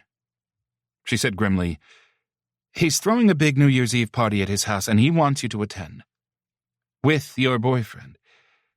He'll only meet with you there and then." I groaned. I knew exactly what those parties were like. Hell, at one time I'd sought them out. See and be seen first and foremost. Almost as important was bonding with powerful entertainment industry players over booze, drugs, and sex. "You think he's going to try to hand me drugs and alcohol to see if I'll relapse?" "I'm not sure, but I wouldn't eat or drink anything while I was there if I were you." I looked over at Philip, who was scowling as he listened to my side of the conversation. "Thanks, Felicia. Send me the details. I can do this. Philip will watch my back." Chapter 12. Philip. It was taking everything I had not to order Lucas to not go to that party. As if he would listen to me. I would have to lock him up somewhere to keep him from going. And then he would never speak to me again. Which was why I agreed to act as Lucas's unofficial bodyguard at that damn party. I was not interested in a future where Lucas and I were not on speaking terms. Kissing terms. Probably fucking terms. After Lucas finished the call with his agent, he said to me, "Looks like I need to go to LA for New Year's Eve. Will you go with me?" "Of course. Robin and Seth, do you want to accompany us?" That had started the great travel debate, which had lasted for the next hour, though it had felt like an eternity. At last it was decided that, because the puppies were too young to stay somewhere like a pet resort, and we did not know a pet sitter that we trusted, even though I had assured Seth that I could find one that came highly recommended, Robin and Seth would stay behind. Lucas and I would fly out New Year's Eve morning and return the following evening. We had a late dinner, takeout again, before Robin and Seth settled in front of the TV with a video game, which allowed Lucas and me to retire to the bedroom to have the discussion I had been dying to have since he had hung up the phone earlier. I had coached myself to be constructive in my comments. Lucas wanted this role, and people in the movie industry were capricious assholes on power trips. He had experience dealing with them, and he would continue to have to deal with them his entire career. I would have to let him handle those douchebags himself. But at least he had said I would be going to that damn party with him. Lucas entered the bedroom first. As I shut the door, he spun around and pressed me back against it. I allowed this, curious to see what he was intending. He gave me a firm kiss, then put his hand over my mouth. "Philip, I know you have a lot you want to say about this party, but you realize it's my decision to go, right?" "You can nod." I nodded, amused. He went on. "However, I know what those parties are like, and I'd appreciate having you with me to get me out of there if it ends up being too much."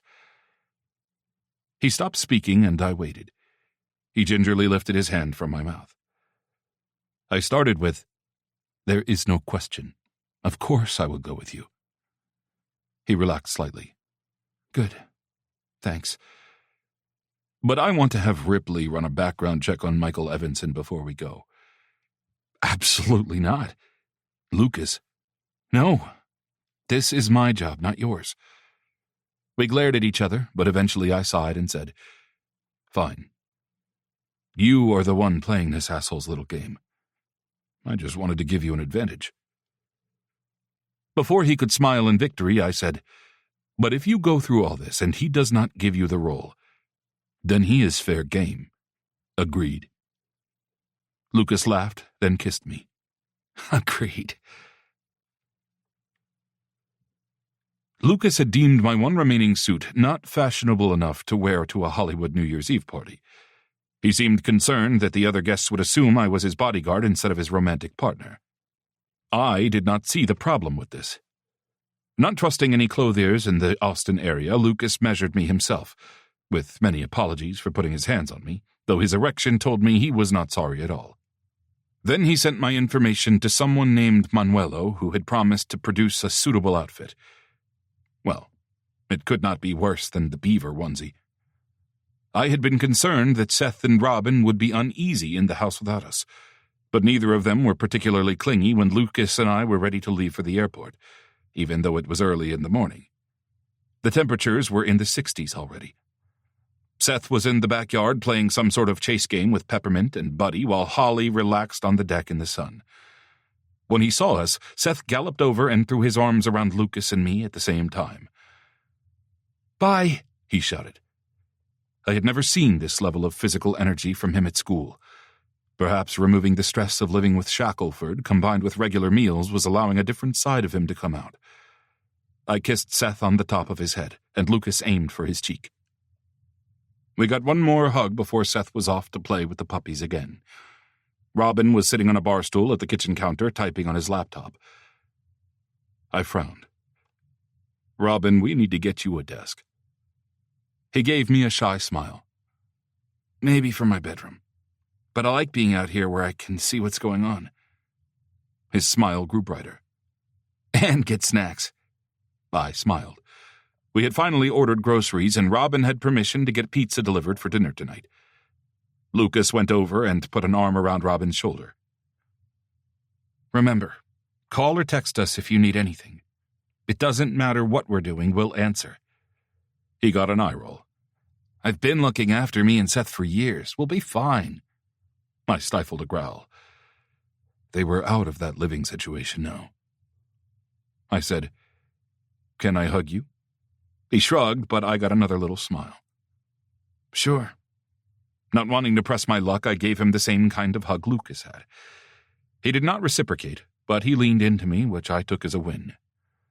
Lucas and I rolled our suitcases, well, I was still using Steve's with his permission, out to the minivan, which the rental agency was allowing us to return at the airport. Robin and Seth would pick us up tomorrow night.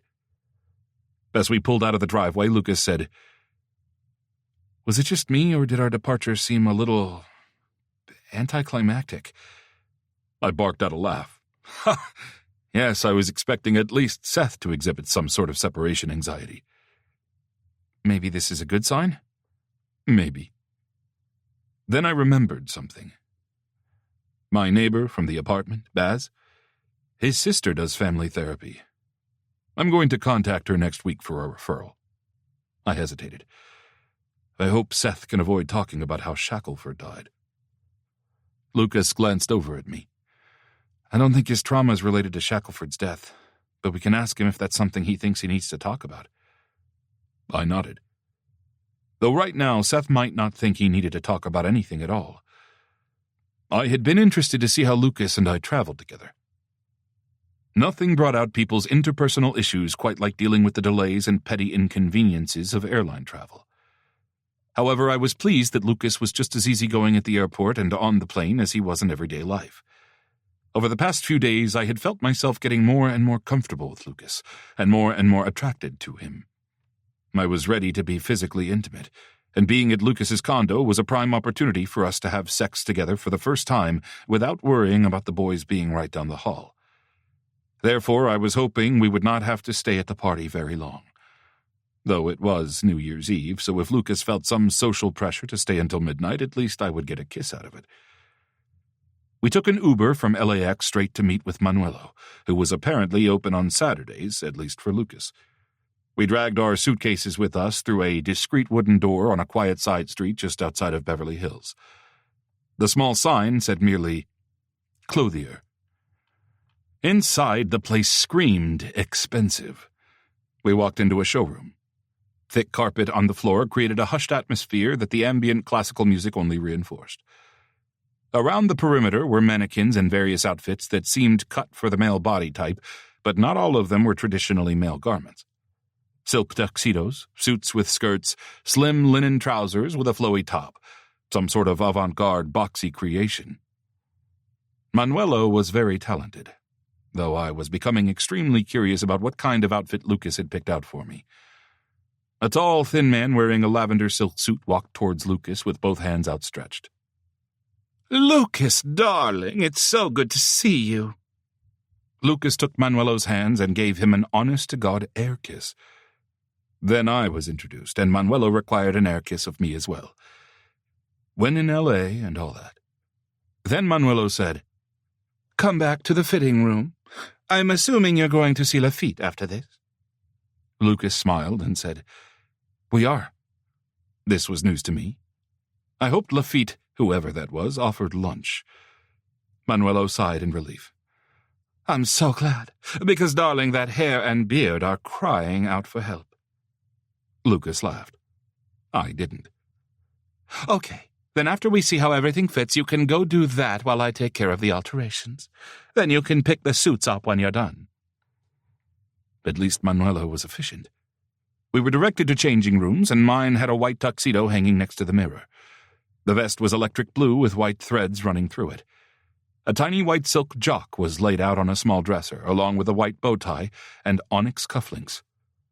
Black shoes with a high shine had been placed on the floor under the suit. With a suppressed sigh, I disrobed completely. The white shirt and pants were cut very slim, but they fit well, and I still had a decent range of motion. But when I lifted the vest off the hanger, I saw a problem. "Lucas?" I called. "Yes?" I heard him leave his dressing room, so I opened my door. I took a moment to admire him in his white pants and shirt. Apparently, we were going to match. I held up the problematic garment. "This is a corset." Lucas looked at the corset, then he looked at me. His eyes blazed. "Put it on," he rasped. "No sex in the dressing rooms," Manuelo caroled from somewhere in the shop. Somewhat reluctantly, I allowed Lucas to put the corset on me. I buttoned up the front, and he tightened the laces in the back. "Not too tight," I cautioned. "I need to be able to move." "How's that?" he asked, stepping back to admire me. I moved my arms and torso. I mean, I would have preferred to wear just a shirt, but it was not the worst thing I had ever worn. Beaver onesie. I looked up at Lucas. He was staring at me like he wanted to devour me. "Look," he mostly whispered.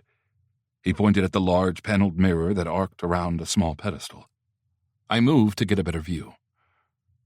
Oh, fuck. Okay, I was sold on the corset. Honestly, I had been sold as soon as I saw the look in Lucas's eyes, but now I understood. I whirled on him. "Do you have one too?" He nodded and sprinted back into his dressing room. I turned to the mirror again, pivoting from one side to the other. I knew my body was in good shape, and men had admired my ass for most of my adult life. But hell. My shoulders appeared impossibly broad. The corset prevented my shirt from hiding any of my shape as my body narrowed toward my hips, which meant my ass popped out like a peach. Lucas came out of his dressing room, buttoning the front of his bright gold corset. I would not have ordinarily picked that color for him, but it worked against white. "Turn around," I told him. I picked up the laces and pulled them taut. Watching the corset tighten around his waist was more erotic than I had been prepared for. "Shit," I gasped. Quickly I tied off the laces, inserting my fingers between the corset and his shirt to make sure he had room to breathe. Then I moved around to his front so I could look. Holy hell. Lucas had been eating better these past few days, but he still was not up to what he had told me was his normal weight. But with the corset he no longer looked gaunt. He looked lean and sexy, like a cheetah instead of an underfed house cat. "I told you I could distract people from how skinny you've gotten," Manuel said as he came into the room with a wooden box containing a measuring tape, pins, and other items necessary to his trade. Even though I had just been admiring the exact effect Manuela was talking about, I bristled at the implied criticism of Lucas's weight. Lucas must have felt me tense up because he rested his hand on my back and said, "Let's go get your jacket so Manuela can check the fit." I felt better when Lucas followed me into the dressing room, spun me around, and kissed me. He pulled back too soon, and I chased his mouth with mine. He cupped his hand on my cheek. "Time for that later. We have a lot to do today." "Fine," I huffed. Then I leaned forward and said quietly into his ear, "After the party, I want to see you in that corset and nothing else. And then I will slowly peel it off before making love to you." Lucas's breath caught. He jerked his head back and his eyes searched mine. "Yeah?" I smiled, slow and predatory. "Oh, yeah." "Remember, no sex in the dressing rooms," Manuelo called out. Chapter 13. Philip. Manuelo only took 30 minutes to mark our clothes and send us back to change. He was kind enough to let us leave our luggage with him while we went to get Lucas's hair and beard trimmed.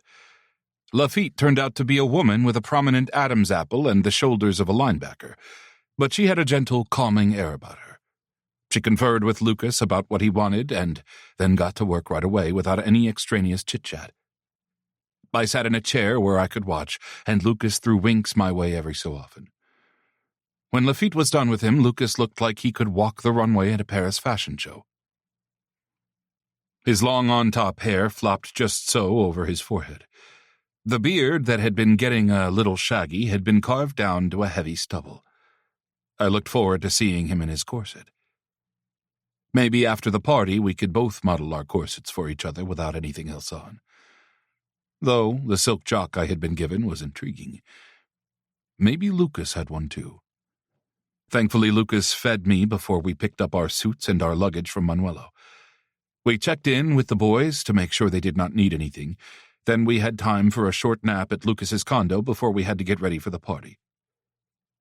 Lucas's meeting with Evanson was at 9 p.m.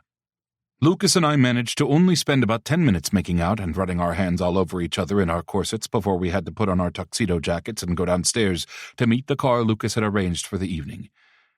Our driver, Franklin, was strikingly handsome, probably an aspiring actor trying to pay his rent while he waited for his big break. I asked him to keep the car where he could come get us quickly, and he promised he would. Michael Evanson's Beverly Hills mansion was enormous. 3 stories, and I was betting at least 10 bedrooms. The lights along the drive and the walkway to the front door kept most of the house in shadow except for the windows. Every single room we could see was lit from within. After exiting the car, Lucas and I got in line to have our names checked off the list. I was glad I had very reluctantly left my guns at home in Texas. Evanson had a security team with wands making sure no one was entering with any weapons. "Lucas, my man, where you been?" The late 20-something guy in front of us in line greeted Lucas like a long-lost friend, but at least he did not try to hug him. The man wore sunglasses at night, a suit jacket with slightly oversized shoulders and no shirt underneath, 2 large gold necklaces, and an insincere smile.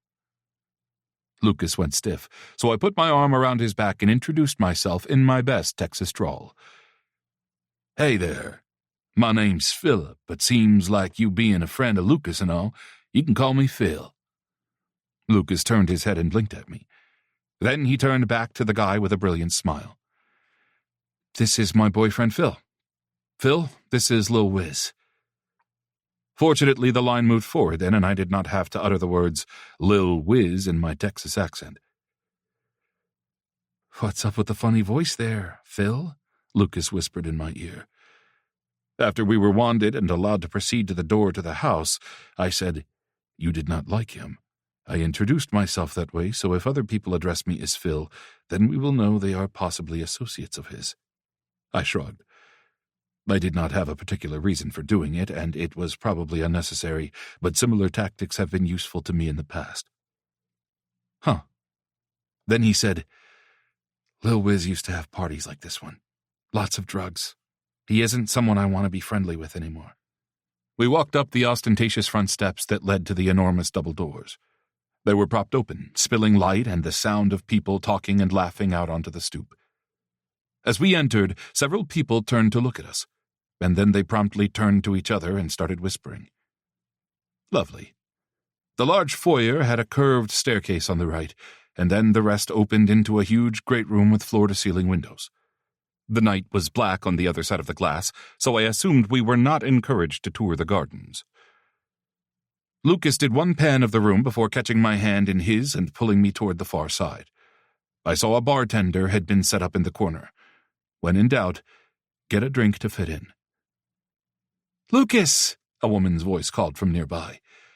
We turned to see a slender redhead with short bangs and a sequin crop top over sheer pink palazzo pants.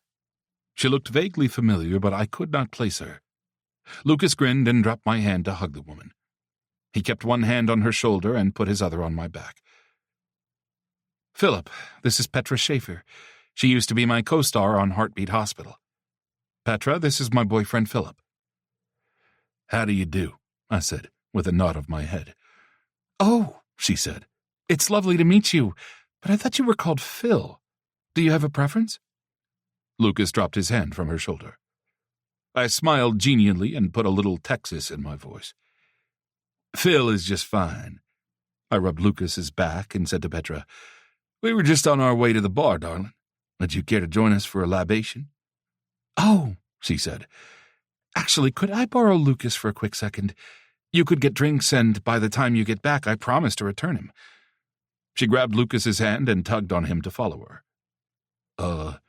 No. I slid my arm around Lucas's waist. "Sorry, darling.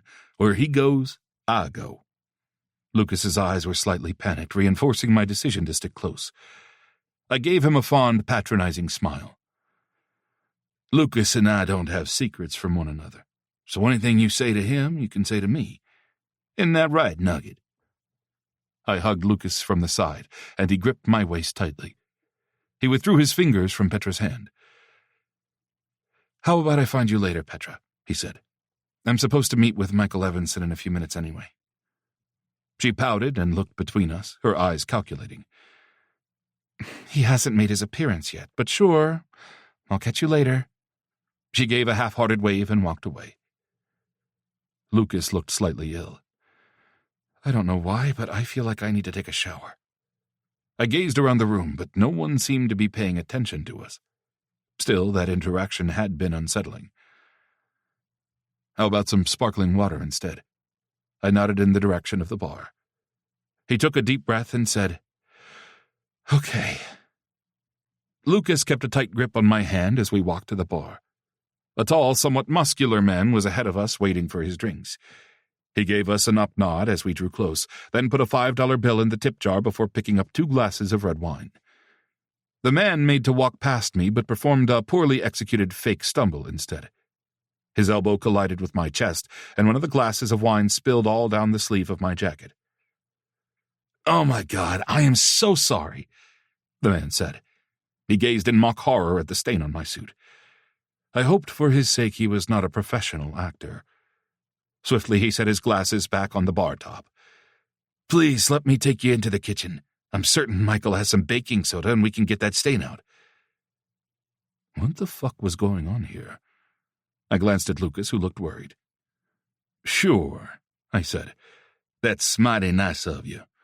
Lucas, maybe there's a Coke in the fridge in there you can have." "Oh," the man said. "I hate to take both of you away from the party." He looked at Lucas. "Where are my manners? I'm Judson Hathaway." Another TV actor. Great. Lucas and I introduced ourselves. "Right." Judson put his hand on my back. "Phil, you come with me, and Lucas can wait here for you. We'll be right back." Before I could object, Lucas said, "Oh no, I promised Manuelo I'd make sure Phil showed off his new suit all night. I think I should supervise the stain removal." Having never dropped my hand, he just confidently walked in what appeared to be the direction of the kitchen. I followed along with a smile on my face. I should have made sure Ripley was available tonight. Judson trailed behind us, wringing his hands. When we got to the kitchen, Lucas shouted, "Coming through," and wove through the crowd of caterers to the large double sink. He leaned against the counter and positioned me to stand between him and the room. Good. I was not about to allow us to be separated. Lucas said, "Let's take your jacket off." He put his feet on either side of mine and used both of his hands to help me remove my jacket. The wine did not appear to have reached the corset, for which I was relieved. I had plans for the corset. Judson appeared and said, "I'll find the baking soda and be right back." I pulled out my phone and leaned into Lucas like I was showing him something. "I am contacting Ripley," I said quietly. Lucas hooked one hand in the waistband of my pants. Why the fuck do they want to get us separated? I do not know, but I do not like it. I pressed send on my text to Ripley.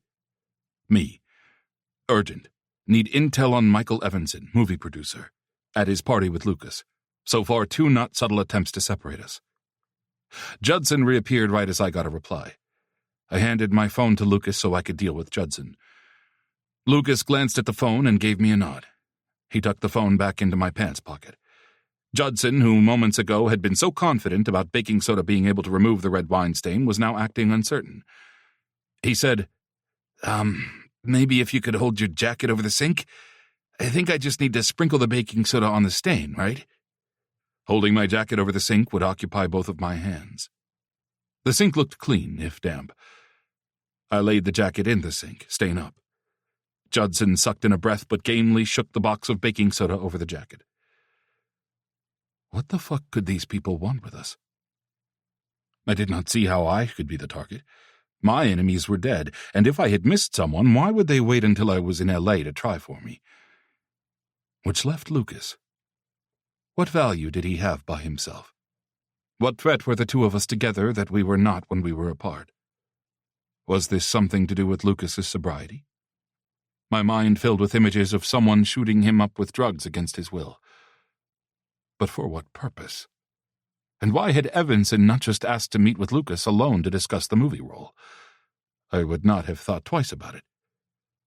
One of the caterers, a short woman with a no-nonsense air about her, came over to see what Judson and I were doing. "Hon," she said to Judson, "that's not going to do the trick. Let me—" She elbowed him aside and set about caking the baking soda on the stain. "There," she said. "We'll let that sit for about 20 minutes. My name's Valentina. I'll keep an eye on it if you want to come back and get it later." "Thank you so much," I told her. Behind me, I felt Lucas digging in his pocket to get his wallet out. Valentina accepted the $100 bill with a smile. We thanked her again, and holding hands, Lucas and I left the kitchen. Judson had disappeared. I checked my phone, but Ripley had not sent an update yet. I pulled Lucas into a corner and put my arms around him. I hugged him to me so I could speak into his ear. "We have two options. Leave or find Michael Evanson and get him to tell us what the hell is going on." Lucas said, "I want to know what's happening. Screw the superhero role. I can have a long and happy life without it. But they're messing with you and me, and I need to know why." I smiled into his neck. "Agreed." I looked around. "I recommend starting upstairs. We will search the entire house until we find Evanson." We had barely started for the stairs in the entryway when yelling began about 20 feet away from us. The crowd parted, creating a circle around a large man and a petite blonde woman. The man was handsome, probably in his 40s. He had the look of someone who used to be an athlete but did not keep up with his workout regimen as much as he should have. The woman was much younger, maybe in her early 20s, though with Hollywood types it was hard to tell. "I told you, we're done," the woman shouted. The man glanced at the crowd around them. He did not seem particularly interested in me and Lucas, but maybe he was a better actor than Judson or Petra. He wrapped his enormous hand around the woman's rail-thin upper arm and said, "Let's go somewhere else and talk about it." He started dragging her toward the front door. "No!" She tried to peel his hand off her arm. No one intervened, though a few people had their phones out to record everything. "Philip," Lucas said. I grimaced. "I really do not want to leave you alone." But the man had already pulled the woman halfway across the room. "I'll stay right behind you, I promise." I gave him a sharp nod, dropped his hand, and ran toward the couple. I got in front of the man and pivoted, holding out a hand. The lady said no, so let her go. The woman tried to step toward me, but he stopped her with a brutal yank on her arm. "She's not your concern," the guy said. I looked at his hold on the woman's upper arm. Meeting her eyes, I made a fist and wrapped my other hand around the wrist right below it. I held my arms up to show her. "Grab the wrist of the arm he's holding. See where his thumb meets his fingers. That is the weak point. Move your body in that direction and give your arm a good jerk at the same time." I demonstrated pulling my wrist. "What?" the man said. But the woman did as I suggested, and with a shout she was free. I held out my arm and she got behind me, rubbing at her bicep where he had grabbed her. I maneuvered us to the side so the guy had a clear path to the front door. I wanted badly to look around for Lucas, but the man's eyes were squinting at me like he was considering throwing a punch. "I think you should leave," I said. Someone shouted, "The security guard is coming!" I snorted to myself. A little late, but whatever. My phone chimed, which I hoped meant Ripley had some information on Michael Evanson. The man scowled at me and spat, "Bitch," at the woman before turning on his heel and leaving. Charming. "Thank you so much," she said. "No problem," I told her, but I was looking around for Lucas. I did not see him. My entire body went cold. "Where's Lucas?" I yelled. "Lucas!" Most of the partygoers either looked around and shook their heads, or they did not look at me at all. No. The woman said, "Do you mean Lucas McCord?" And I rounded on her. "Yes." "Did you see where he went?" Her upper arm was almost entirely red. Would someone allow themselves to be harmed like that in order to participate in whatever was going on? She rubbed her arm. Michael told us this was an intervention. What? Yeah, he, said you were abusing Lucas, and he wanted to get him away from you. I blinked. That is not true. She said, I hope not. I couldn't imagine you'd have helped me just now, so... Bart, she waved in the direction of the guy who'd manhandled her. He wasn't part of the script. He's my ex. She shook her head. Long story. Anyway, I saw a couple of Michael's security guys take Lucas toward the kitchen. Thanks, I said. And get a restraining order. I didn't wait for her reply. The kitchen was, like before, full of catering staff, but no Lucas. I raced up to Valentina. Did you see Lucas McCord come through here? I asked her. She shook her head. I haven't seen anyone but our staff in a while, but there's an elevator down that little hall. She pointed at a hallway I had charged right by on my way to the kitchen. I thanked her and ran for it. There was nothing else in the hallway except the elevator door and a security camera. Evanson had to know I was coming for Lucas, and he had probably watched our every move since we'd arrived. I quickly evaluated my next step. I had no doubt Lucas would be on an upper floor by now, though there was the possibility this house had a basement.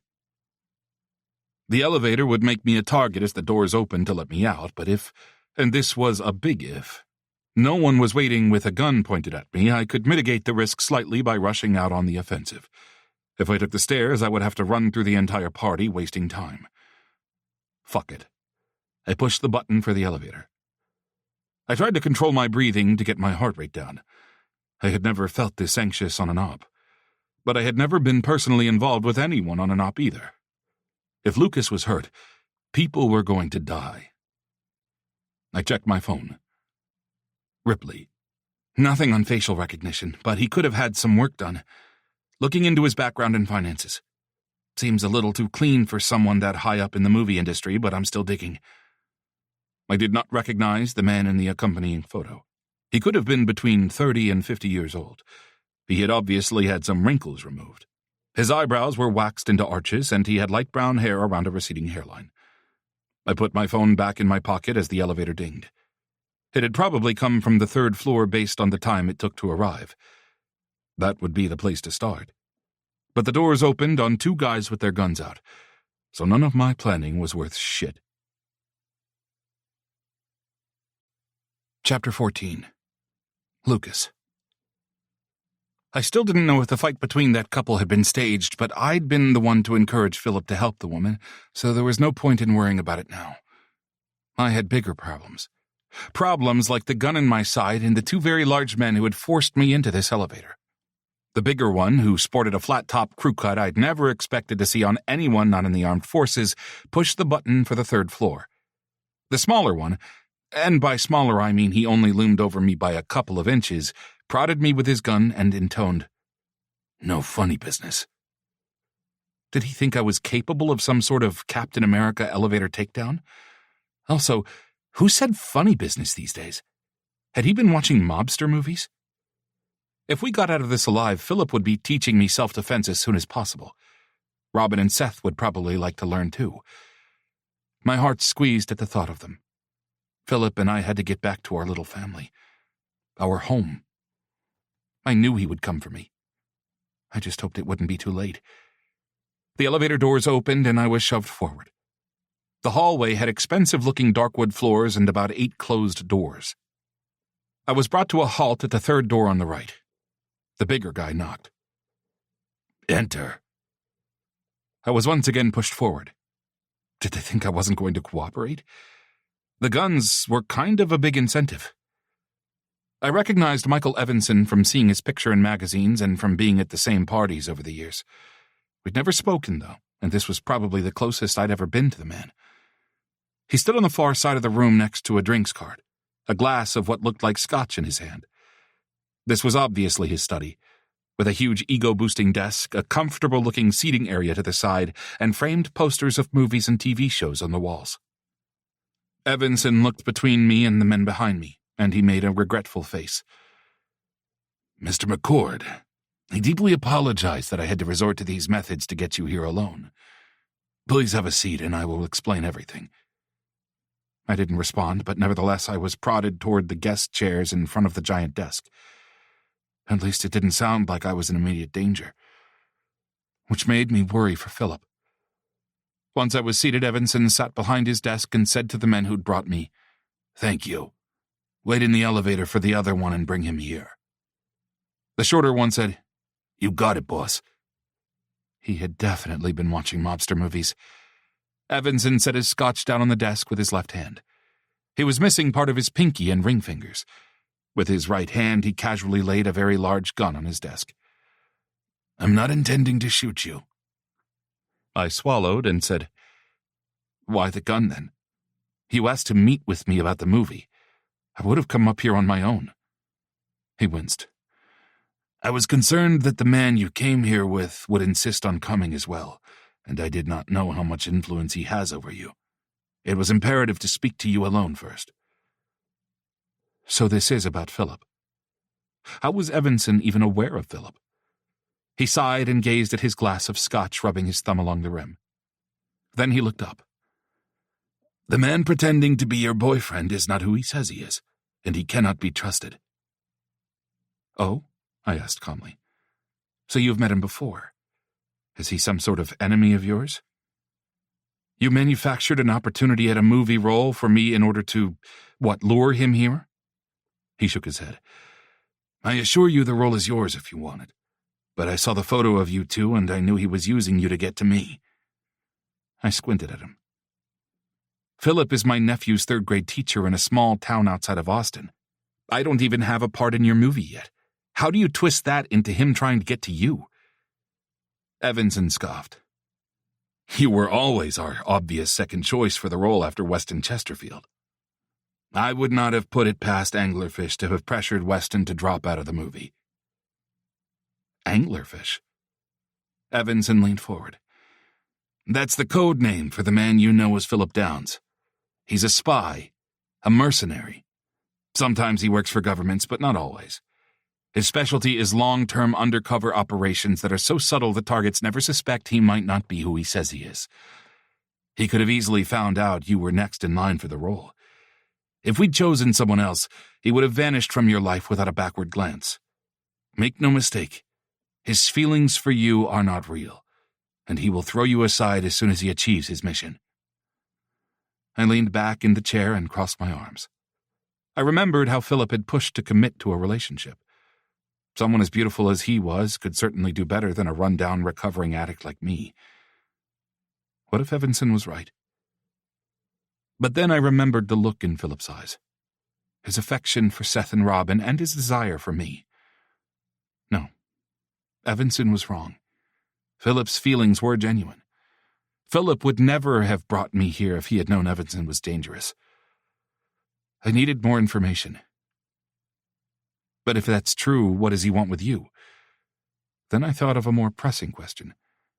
And why are you telling me all this? Why not just kill Philip, or whatever his name is? I went cold all over just thinking about it. Please let us be alive at the end of the night. Evanson, which, now that I thought about it, probably wasn't his real name, spread his hands out wide. I don't want to kill anyone, not even Anglerfish. I will give him an opportunity to tell me who hired him and see if he will agree to leave without bloodshed. He has a reputation as a man of his word. If he agrees to leave me in peace, I will do the same. A knock sounded at the door. I sat up in my chair. Did they have Philip? I hoped he wasn't injured. And as far as why I told you all this, Evanson said, picking up the gun, I think you deserve to know exactly who Anglerfish is and why he's using you. He made a sad sound. I am very sorry for this next part, but I'm gambling that he won't want you hurt. So in order for Anglerfish and I to have a civilized conversation, I'm afraid I have to hold you at gunpoint. I do hope this won't have a negative impact on our future working relationship. My mouth dropped open. What the fuck? Evanson leveled the gun at my chest. Enter, he called. Chapter 15. Philip. I took in the room at a glance. Lucas appeared unhurt, but Michael Evanson was standing behind the desk pointing a gun at him. Evanson would not live to see the new year.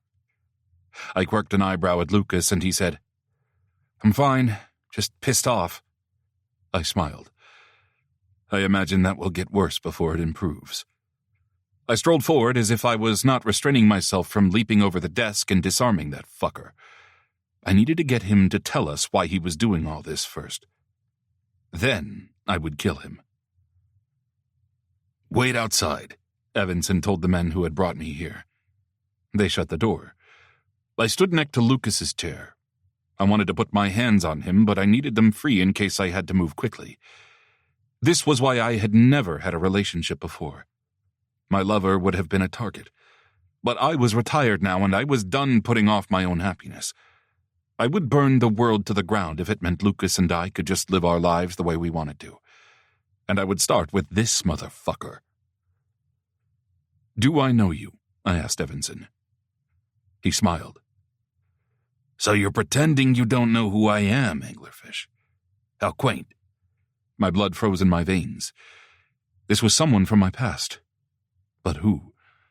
I had taken out everyone who might have held a grudge before I retired. Evanson said, "Have a seat." He gestured toward the empty guest chair with his left hand, which was missing part of the ring and pinky fingers. I sucked in a breath. "Mikhail Ivanov, codenamed Thresher. Official reports said you died in Belarus." I had come up against Ivanov several times, both of us attempting to kill the other in order to reach our targets. He had had significant cosmetic surgery, and he had completely eliminated his Serbian accent. Evanson/Ivanov inclined his head. "It took a lot of planning to pull off, but we're here to talk about you, Anglerfish, and what you want with me. Sit down." He pointed at the guest chair again. His gun never wavered from pointing at Lucas. He thought I was here for him. Bemused, I sat down. I said, "I thought you were dead. I do not have any agenda where you are concerned." Evanson gave a dismissive jerk of his free hand. "Not likely. I knew you were coming for me as soon as I saw your picture with Lucas here. I worked too hard to get out of that life and make this new one for myself to allow you to take it from me." Ah, we were here because he was paranoid. I could still kill him, but he was a well-known figure in the entertainment industry, and cleaning up after his death would take more effort than I really wanted to spend. Not to mention, Lucas might react poorly to seeing someone killed right in front of him. That would derail my plans to get naked with him tonight. I would have to talk Evanson into letting us go. I put both hands palm up toward him. "I retired last year. I understand exactly what you mean about having a new life. The only job I have been on since then was personal. I had to avenge the deaths of Morningstar and his wife." This distracted Evanson. "Morningstar is dead." I had not heard. He was a worthy opponent when we were after the same target in Istanbul about 10 years ago. I nodded. "I remember that op." I made a face. "Unfortunately, a couple of months ago, Morningstar got on the wrong side of Kostya Orlov." I took out his entire syndicate. Evanson's eyebrows flew up. "Really? I would love to hear how that went down." Then he seemed to remember he thought I was here to kill him. He shook his head once and said, "Never mind. What I want to know is who hired you and what will it take to make you go away." Inside, I relaxed. If he wanted to negotiate my going away, he was not planning on shooting me. I just needed to convince Evanson I was not a threat to him. Our old rivalry meant nothing now. I was angry about his scaring Lucas, but otherwise, as long as he was not hurting anyone, he had nothing to worry about from me. More power to him for managing to get out of that life. I had had a difficult time retiring as well. I glanced over at Lucas. He seemed tense but not panicking. I would have to reward him later. I cocked my head at Evanson. "So that is why you did not just come to Texas and take me out with a sniper rifle. You wanted to know who hired me. But all this," I moved my hand in a circle to indicate the three of us. "It could have been done more privately back in Texas, or even at Lucas's condo here. Why go through all this trouble with getting your party guests involved? Evanson huffed. In Texas, you're living with Lucas's nephews. I'm not going to risk the children's safety. And I set up the intervention so when you disappear, people will be glad you're gone and rally around Lucas. He'll need the support. Lucas scrunched his forehead. Intervention? I rolled my eyes. He told the party guests I was abusing you so they would help him get you alone. What? He shouted. That's ridiculous. I put my hand on his arm to calm him. Lucas went silent, but he glared daggers at Evanson. Evanson said, Seeing you in that photo with Lucas and his nephews made me angry on Lucas's behalf. I could hear his homeland coming out a little bit in his voice. I regret every time I had to hurt innocent people in order to carry out my missions, and I vowed I would never do it again. Since Lucas and I will be working together, I will not lie to him about why you vanished from his life. I blinked. He thought I was using Lucas to get to him, but he wanted Lucas to know about it so he would not be blindsided by my leaving. His logic was a bit twisted, but at the same time it was kind of sweet. I turned to Lucas and smiled. You got the part? Congratulations. Lucas regarded me with disbelief. You're excited about me working on a movie produced by this guy? He tilted his head in Evanson's direction. He has a gun pointed at me, and he told everyone you were abusing me. I shrugged. His heart is in the right place. He will just have to apologize and tell them it was a misunderstanding. I looked at Evanson. I promise you I am retired. I am not working for anyone, and I am not after you. I am not with Lucas for a job. I want to build a life with him and his nephews. If you are not hurting anyone, I am not interested in interfering with your life. You have my word. Evanson considered me for a moment, doubt warring with a desire to believe me. Then he sagged, relaxing his arm so the gun was no longer pointed at Lucas. He ejected the clip and placed it along with the gun on his desk. I am much relieved to hear that. He smiled benevolently at me and Lucas. I think this calls for a drink in celebration. Then his expression turned horrified, and he said to Lucas, But I can offer non-alcoholic options. After toasting to our mutual non-aggression with seltzer water and lime, Evanson escorted us downstairs and spent the next 30 minutes walking us around and explaining to his guests that the information he had received about our relationship had been wrong, and he was happy to see us together. Most of the partygoers seemed relieved, particularly Jenna, the woman I had helped get away from her ex earlier. It turned out she had a part in the same superhero movie as Lucas. I had texted an update to Ripley, and he said he would dig around further to make sure there were no rumors of Mikhail Ivanov still being alive. I retrieved my tuxedo jacket, now damp but stain-free, from Valentina and gave her another tip for assisting me in finding Lucas. Lucas and I left the party just before midnight, our arms around each other's waists. I was having trouble not being in physical contact with him. Knowing he had been taken earlier had been terrifying. I wanted to attach myself to him so he would never be out of my sight. It was not healthy, but I could probably work through it in a day or so. While we waited for Franklin to bring the car around, I said, I meant to ask you, how was it being around all the alcohol, especially with all the stress with Evanson? Honestly, worrying about what was happening kept me pretty distracted, so I didn't have a lot of cravings. But I don't know how I'll feel once the excitement wears off. I think I do want to find a support group or something. Franklin pulled up and jumped out to open the rear door for us. I put my hand on Lucas's lower back and urged him into the car ahead of me. We will work on that next week, I told him. Much to Franklin's amusement, Lucas and I had our first New Year's Eve kiss together in the back seat of the car going down the 101. We managed to keep our hands above our waists for Franklin's sake, but it was a struggle on my part. When we reached Lucas's building, we rode up in the elevator with other tenants, which prevented any touching. By the time we opened the door to his condo, we were desperate for each other. The front door closed. I tossed my tuxedo jacket to the floor and jerked my bow tie off. Lucas toed off his shoes while I took care of his tie. I got rid of my own shoes and socks, along with my pants.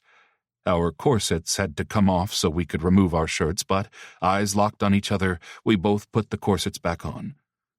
Once again, the sight of the material pulling snug around Lucas's waist sent heat through my body. We stood in the middle of Lucas's living room, clothes scattered around us, wearing only our corsets and the silky white jugs, which were barely containing our erections. I did not know what Lucas saw when he looked at me, but from my viewpoint he was stunning. The shimmering gold corset drew my eye down to the brown curly hair peeking above the white silk at his groin. The white straps outlining his ass cheeks were perfection. "I need you," I growled out, stalking toward him. Lucas sucked in a breath and grabbed his dick through his jog. "I want you to fuck me. Bend me over and fuck into me with everything you've got." "Yes." I reached for him, running my hands over the corset and down to his bare ass cheeks as our mouths met in a hot, claiming kiss. Lucas seemed obsessed with what I was wearing, brushing his fingers along the edges of my corset and sliding them beneath the straps of my jock. I tore my mouth from his and licked down his neck. The fabric and buttons of our corsets caught as we moved against each other. It was time to feel Lucas's skin. I needed him bare in my arms, moving under me. "We should move this somewhere else." "Jump up," I said, leaning over to cup my hands under his naked thighs. He laughed a little as he put his arms around my neck and sprang up. I staggered a bit, trying to find my balance as Lucas wrapped his thighs around my waist and crossed his calves over my ass. I slowly let him slip lower until our silk-covered cocks were aligned, and his eyes rolled back in his head at the pleasure. He let his head fall onto my shoulder as I walked into the bedroom. The movement of my legs increased the pressure between our bodies, and we both moaned. Lucas humped against me. "Fuck. We need to do this as often as possible before I gain all that muscle weight for the role. Nugget, I'm going to work out right beside you just so I can keep holding you like this." "Nugget? No, that nickname is not sexy. I thought you were using that at the party for your Texan persona." I smiled. "I was, but I like it." "Nugget." He groaned, but I distracted him by inching my fingers toward his hole. He tightened his arms and legs around me, arching his ass out. I walked past the bed and into the ensuite bathroom. I told Lucas to take one of the towels off the rack, and then I leaned over so he could spread it out on the countertop next to the sink. I had to lift him slightly to set him down on the towel. I stayed between his legs, my balls pressed against the cold edge of the countertop beneath the towel. Lucas's dick smeared pre-cum on my corset through his soaking wet jock, but I did not care. I could easily remove the stain later with a mild detergent. I watched in the mirror as I loosened Lucas's corset laces. The shiny gold fabric seemed to glow next to his skin. I laboriously undid each of the tiny buttons down his front, distracting Lucas by fucking his mouth with my tongue. When he was finally free of his corset, he writhed against me, moaning, his thighs moving restlessly along my hips and his trembling fingers tugging at my own corset laces. He whined when he got to my buttons. I helped him, starting from the bottom so our hands could meet in the middle and make the task go faster. When the buttons were free, I slid out of my corset before shoving my jock to the floor, kicking it somewhere behind me. Lucas's hair was wild, his lips kiss-swollen, and his face red with beard burn. His eyes were half-lidded and sensual, and his lips kicked up at the corners as he took in my naked body. He plucked at my nipples, and the heat shot to my dick so intensely I thought I would come. The stark white of the jock against Lucas's pale, pale skin had me moving forward, lifting him off the countertop. Once he was safely on his feet, I spun him around and my hand in the middle of his back and bending him face down. "God, yes, Philip. Fuck me, please," he cried out. I put my hands between his thighs and nudged him to spread his legs further apart. When he was at a comfortable height, I rewarded him by shoving my hand into his jock from underneath. I fondled his balls with one hand and pulled down on his dick with the other. Lucas moaned and tried to rub his perineum against my forearms, but I pinned him against the countertop to keep him from moving. His face in the mirror was slack with pleasure, his mouth open to pant. "Let me see your hole," I said. I pulled my hands out of his soaking wet jock and brought them up to spread his ass cheeks, tucking my fingers under the straps on either side. I used my thumbs to open him up and spat into his hole. Lucas moaned and lifted his hips. I squeezed my hands, my thumbs pulling his rim even tauter. Lucas shivered. "Philip, please. I need you in me. Fuck me. Fuck me now. I released my fingers from his cheeks, my dick jerking when I saw the red marks I had left. I shoved both thumbs at once into his hole, and he cried out, thrusting his hips back to take them deeper. I could not wait any longer. I pulled my right thumb out, stuffing him with my left to soothe his need. I reached for my toiletry kit on the other side of the counter and pulled out the lube and condoms I had packed. I tossed the condom to Lucas. "Open that, please." "Yes," he hissed, snatching it up and opening the wrapper. I uncapped the lube one-handed before drizzling it down his crack. He humped against the thumb I was moving inside him, the straps of his jock framing his thighs and making me wish for a free hand to remind myself just how wet the fabric was against his dick. I withdrew my thumb and replaced it instantly with my first two fingers. Lucas whined. "Your cock, Philip. I need your cock." "You are not loose enough yet. Soon." "No, I'm good. I want it so bad." I slapped his ass cheek with my free hand and he gasped. I met his eyes in the mirror and they were dark with lust. "Philip, baby, I'm serious. I need you inside me right this fucking minute." He tossed the unwrapped condom over his shoulder and it slid down his sweat-damp spine to rest just above his crack. "Fuck," I whispered. I added a third finger to his hole while I suited up. Then I pulled my hand out, lined myself up, and pressed in. "Oh, fuck," I gritted out. He was tight, so tight, but he moaned and pushed back to take more of me. I watched my shaft disappear inside his hole until my pubic hair was filling his crack. Fuck, I could look at that forever. "Move," Lucas whimpered, bouncing on his toes to spur me on. I pulled almost all the way out, then pressed back in faster than before. "Harder," he ordered, his voice lower, more guttural. He had his arms braced on the edge of the countertop and his head hung down. "Fuck me harder. Give it to me." I obeyed, using my hands to pull his hips into me while I thrust forward, then reversing both. Over and over I rammed into Lucas's hole, his cries of "yes" filling my ears. My entire world had narrowed to the feel of Lucas's heat around my dick, and where my hands gripped his body. When I was on the edge, I reached one hand into his sopping wet jock and stroked him once. He bucked, wailing out his release. His dick pulsed in my hand, and his hole tightened around me. I slammed into him through my own orgasm until my thrusts slowed, and I bowed over Lucas's back. I kissed his shoulder and pulled my hand out of his jock as I slid my dick from his hole. "You okay?" Lucas grunted. Taking that for a yes, I dealt with the condom, then helped him stand upright. He leaned back into me. I looked at him in the mirror, admiring his fucked-out expression and his sagging jock. I tugged it down, and after Lucas stepped out of it, I kicked it to the side to be dealt with later. I guided Lucas over to the shower and turned it on, ushering him inside once the water was warm enough. I gently cleaned him all over.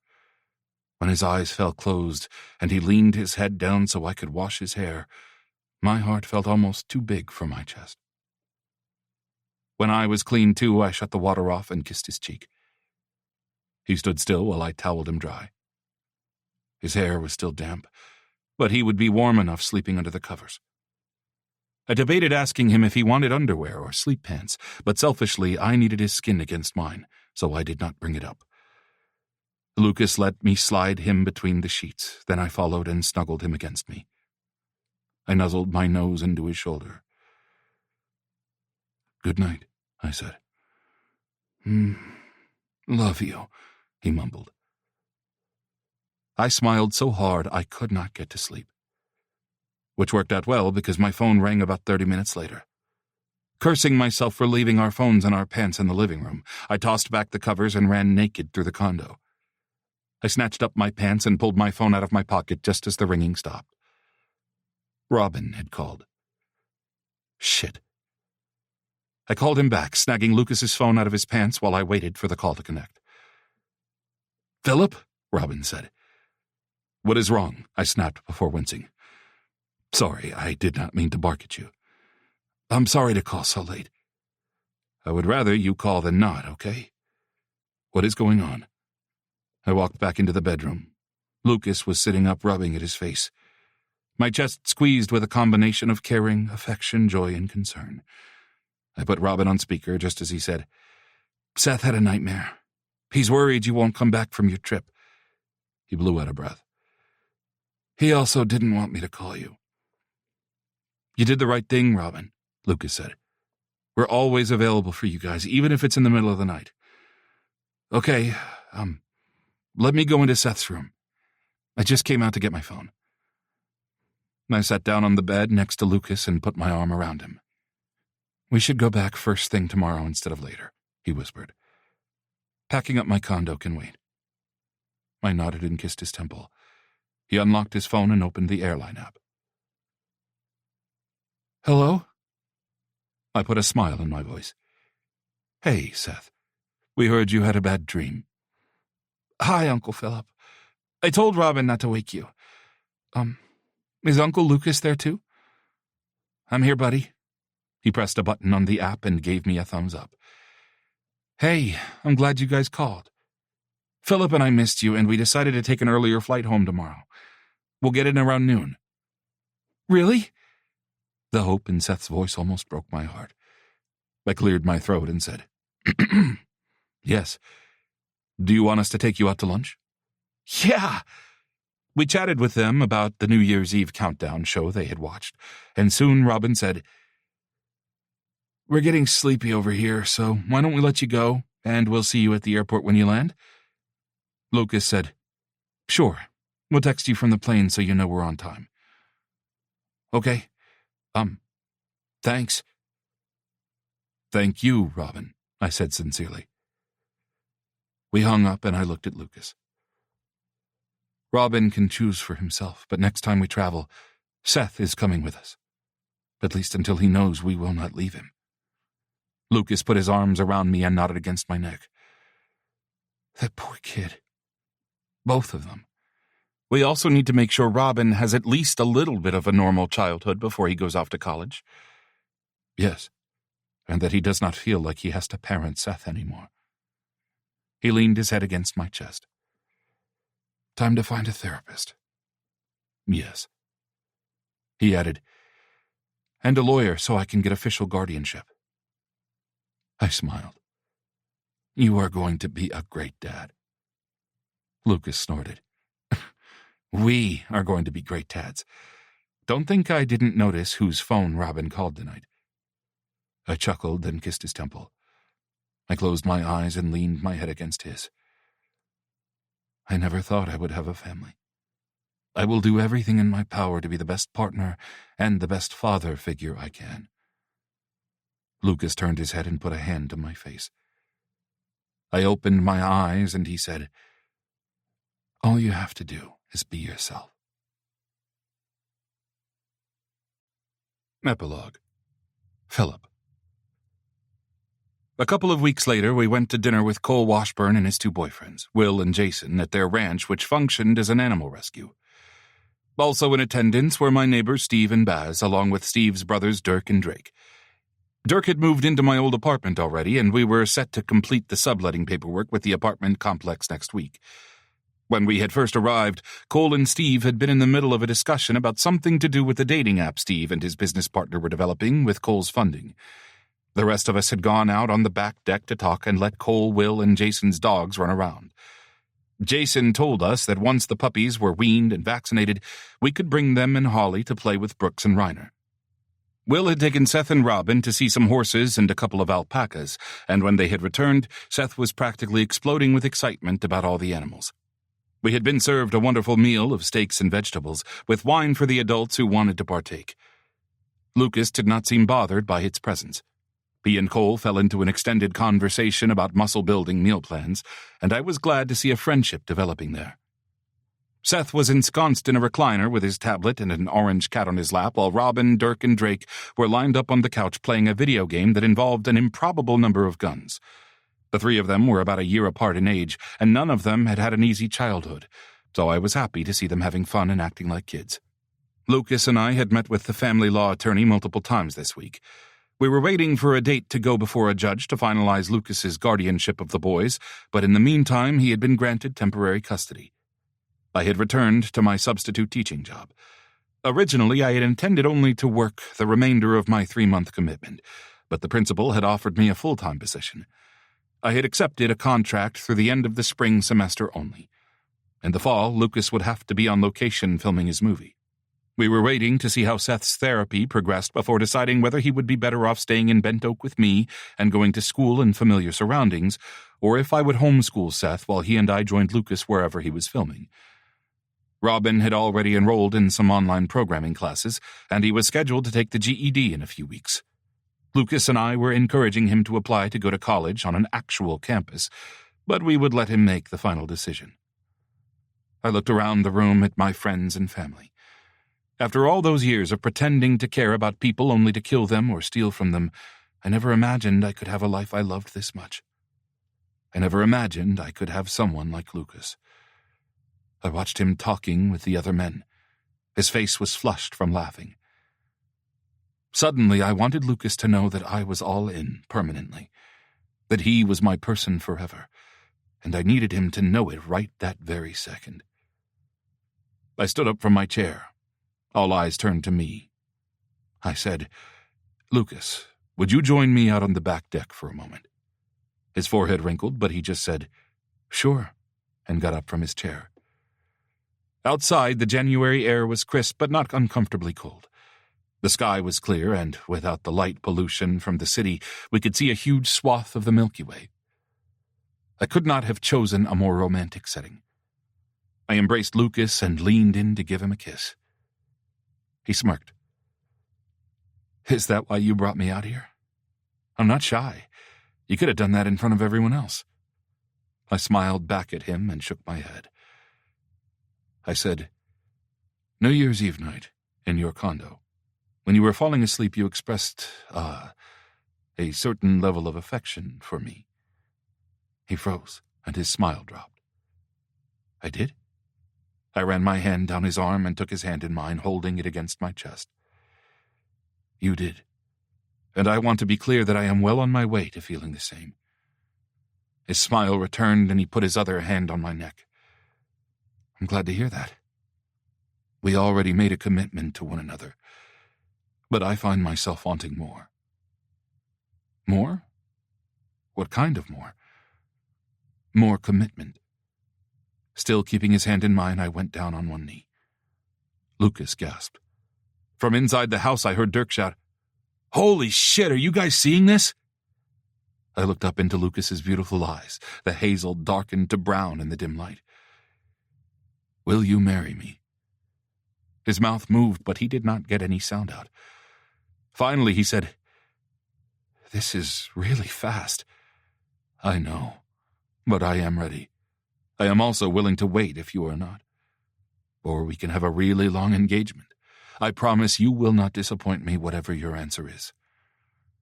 He put the forefinger of his free hand on his chin like he was weighing the pros and cons.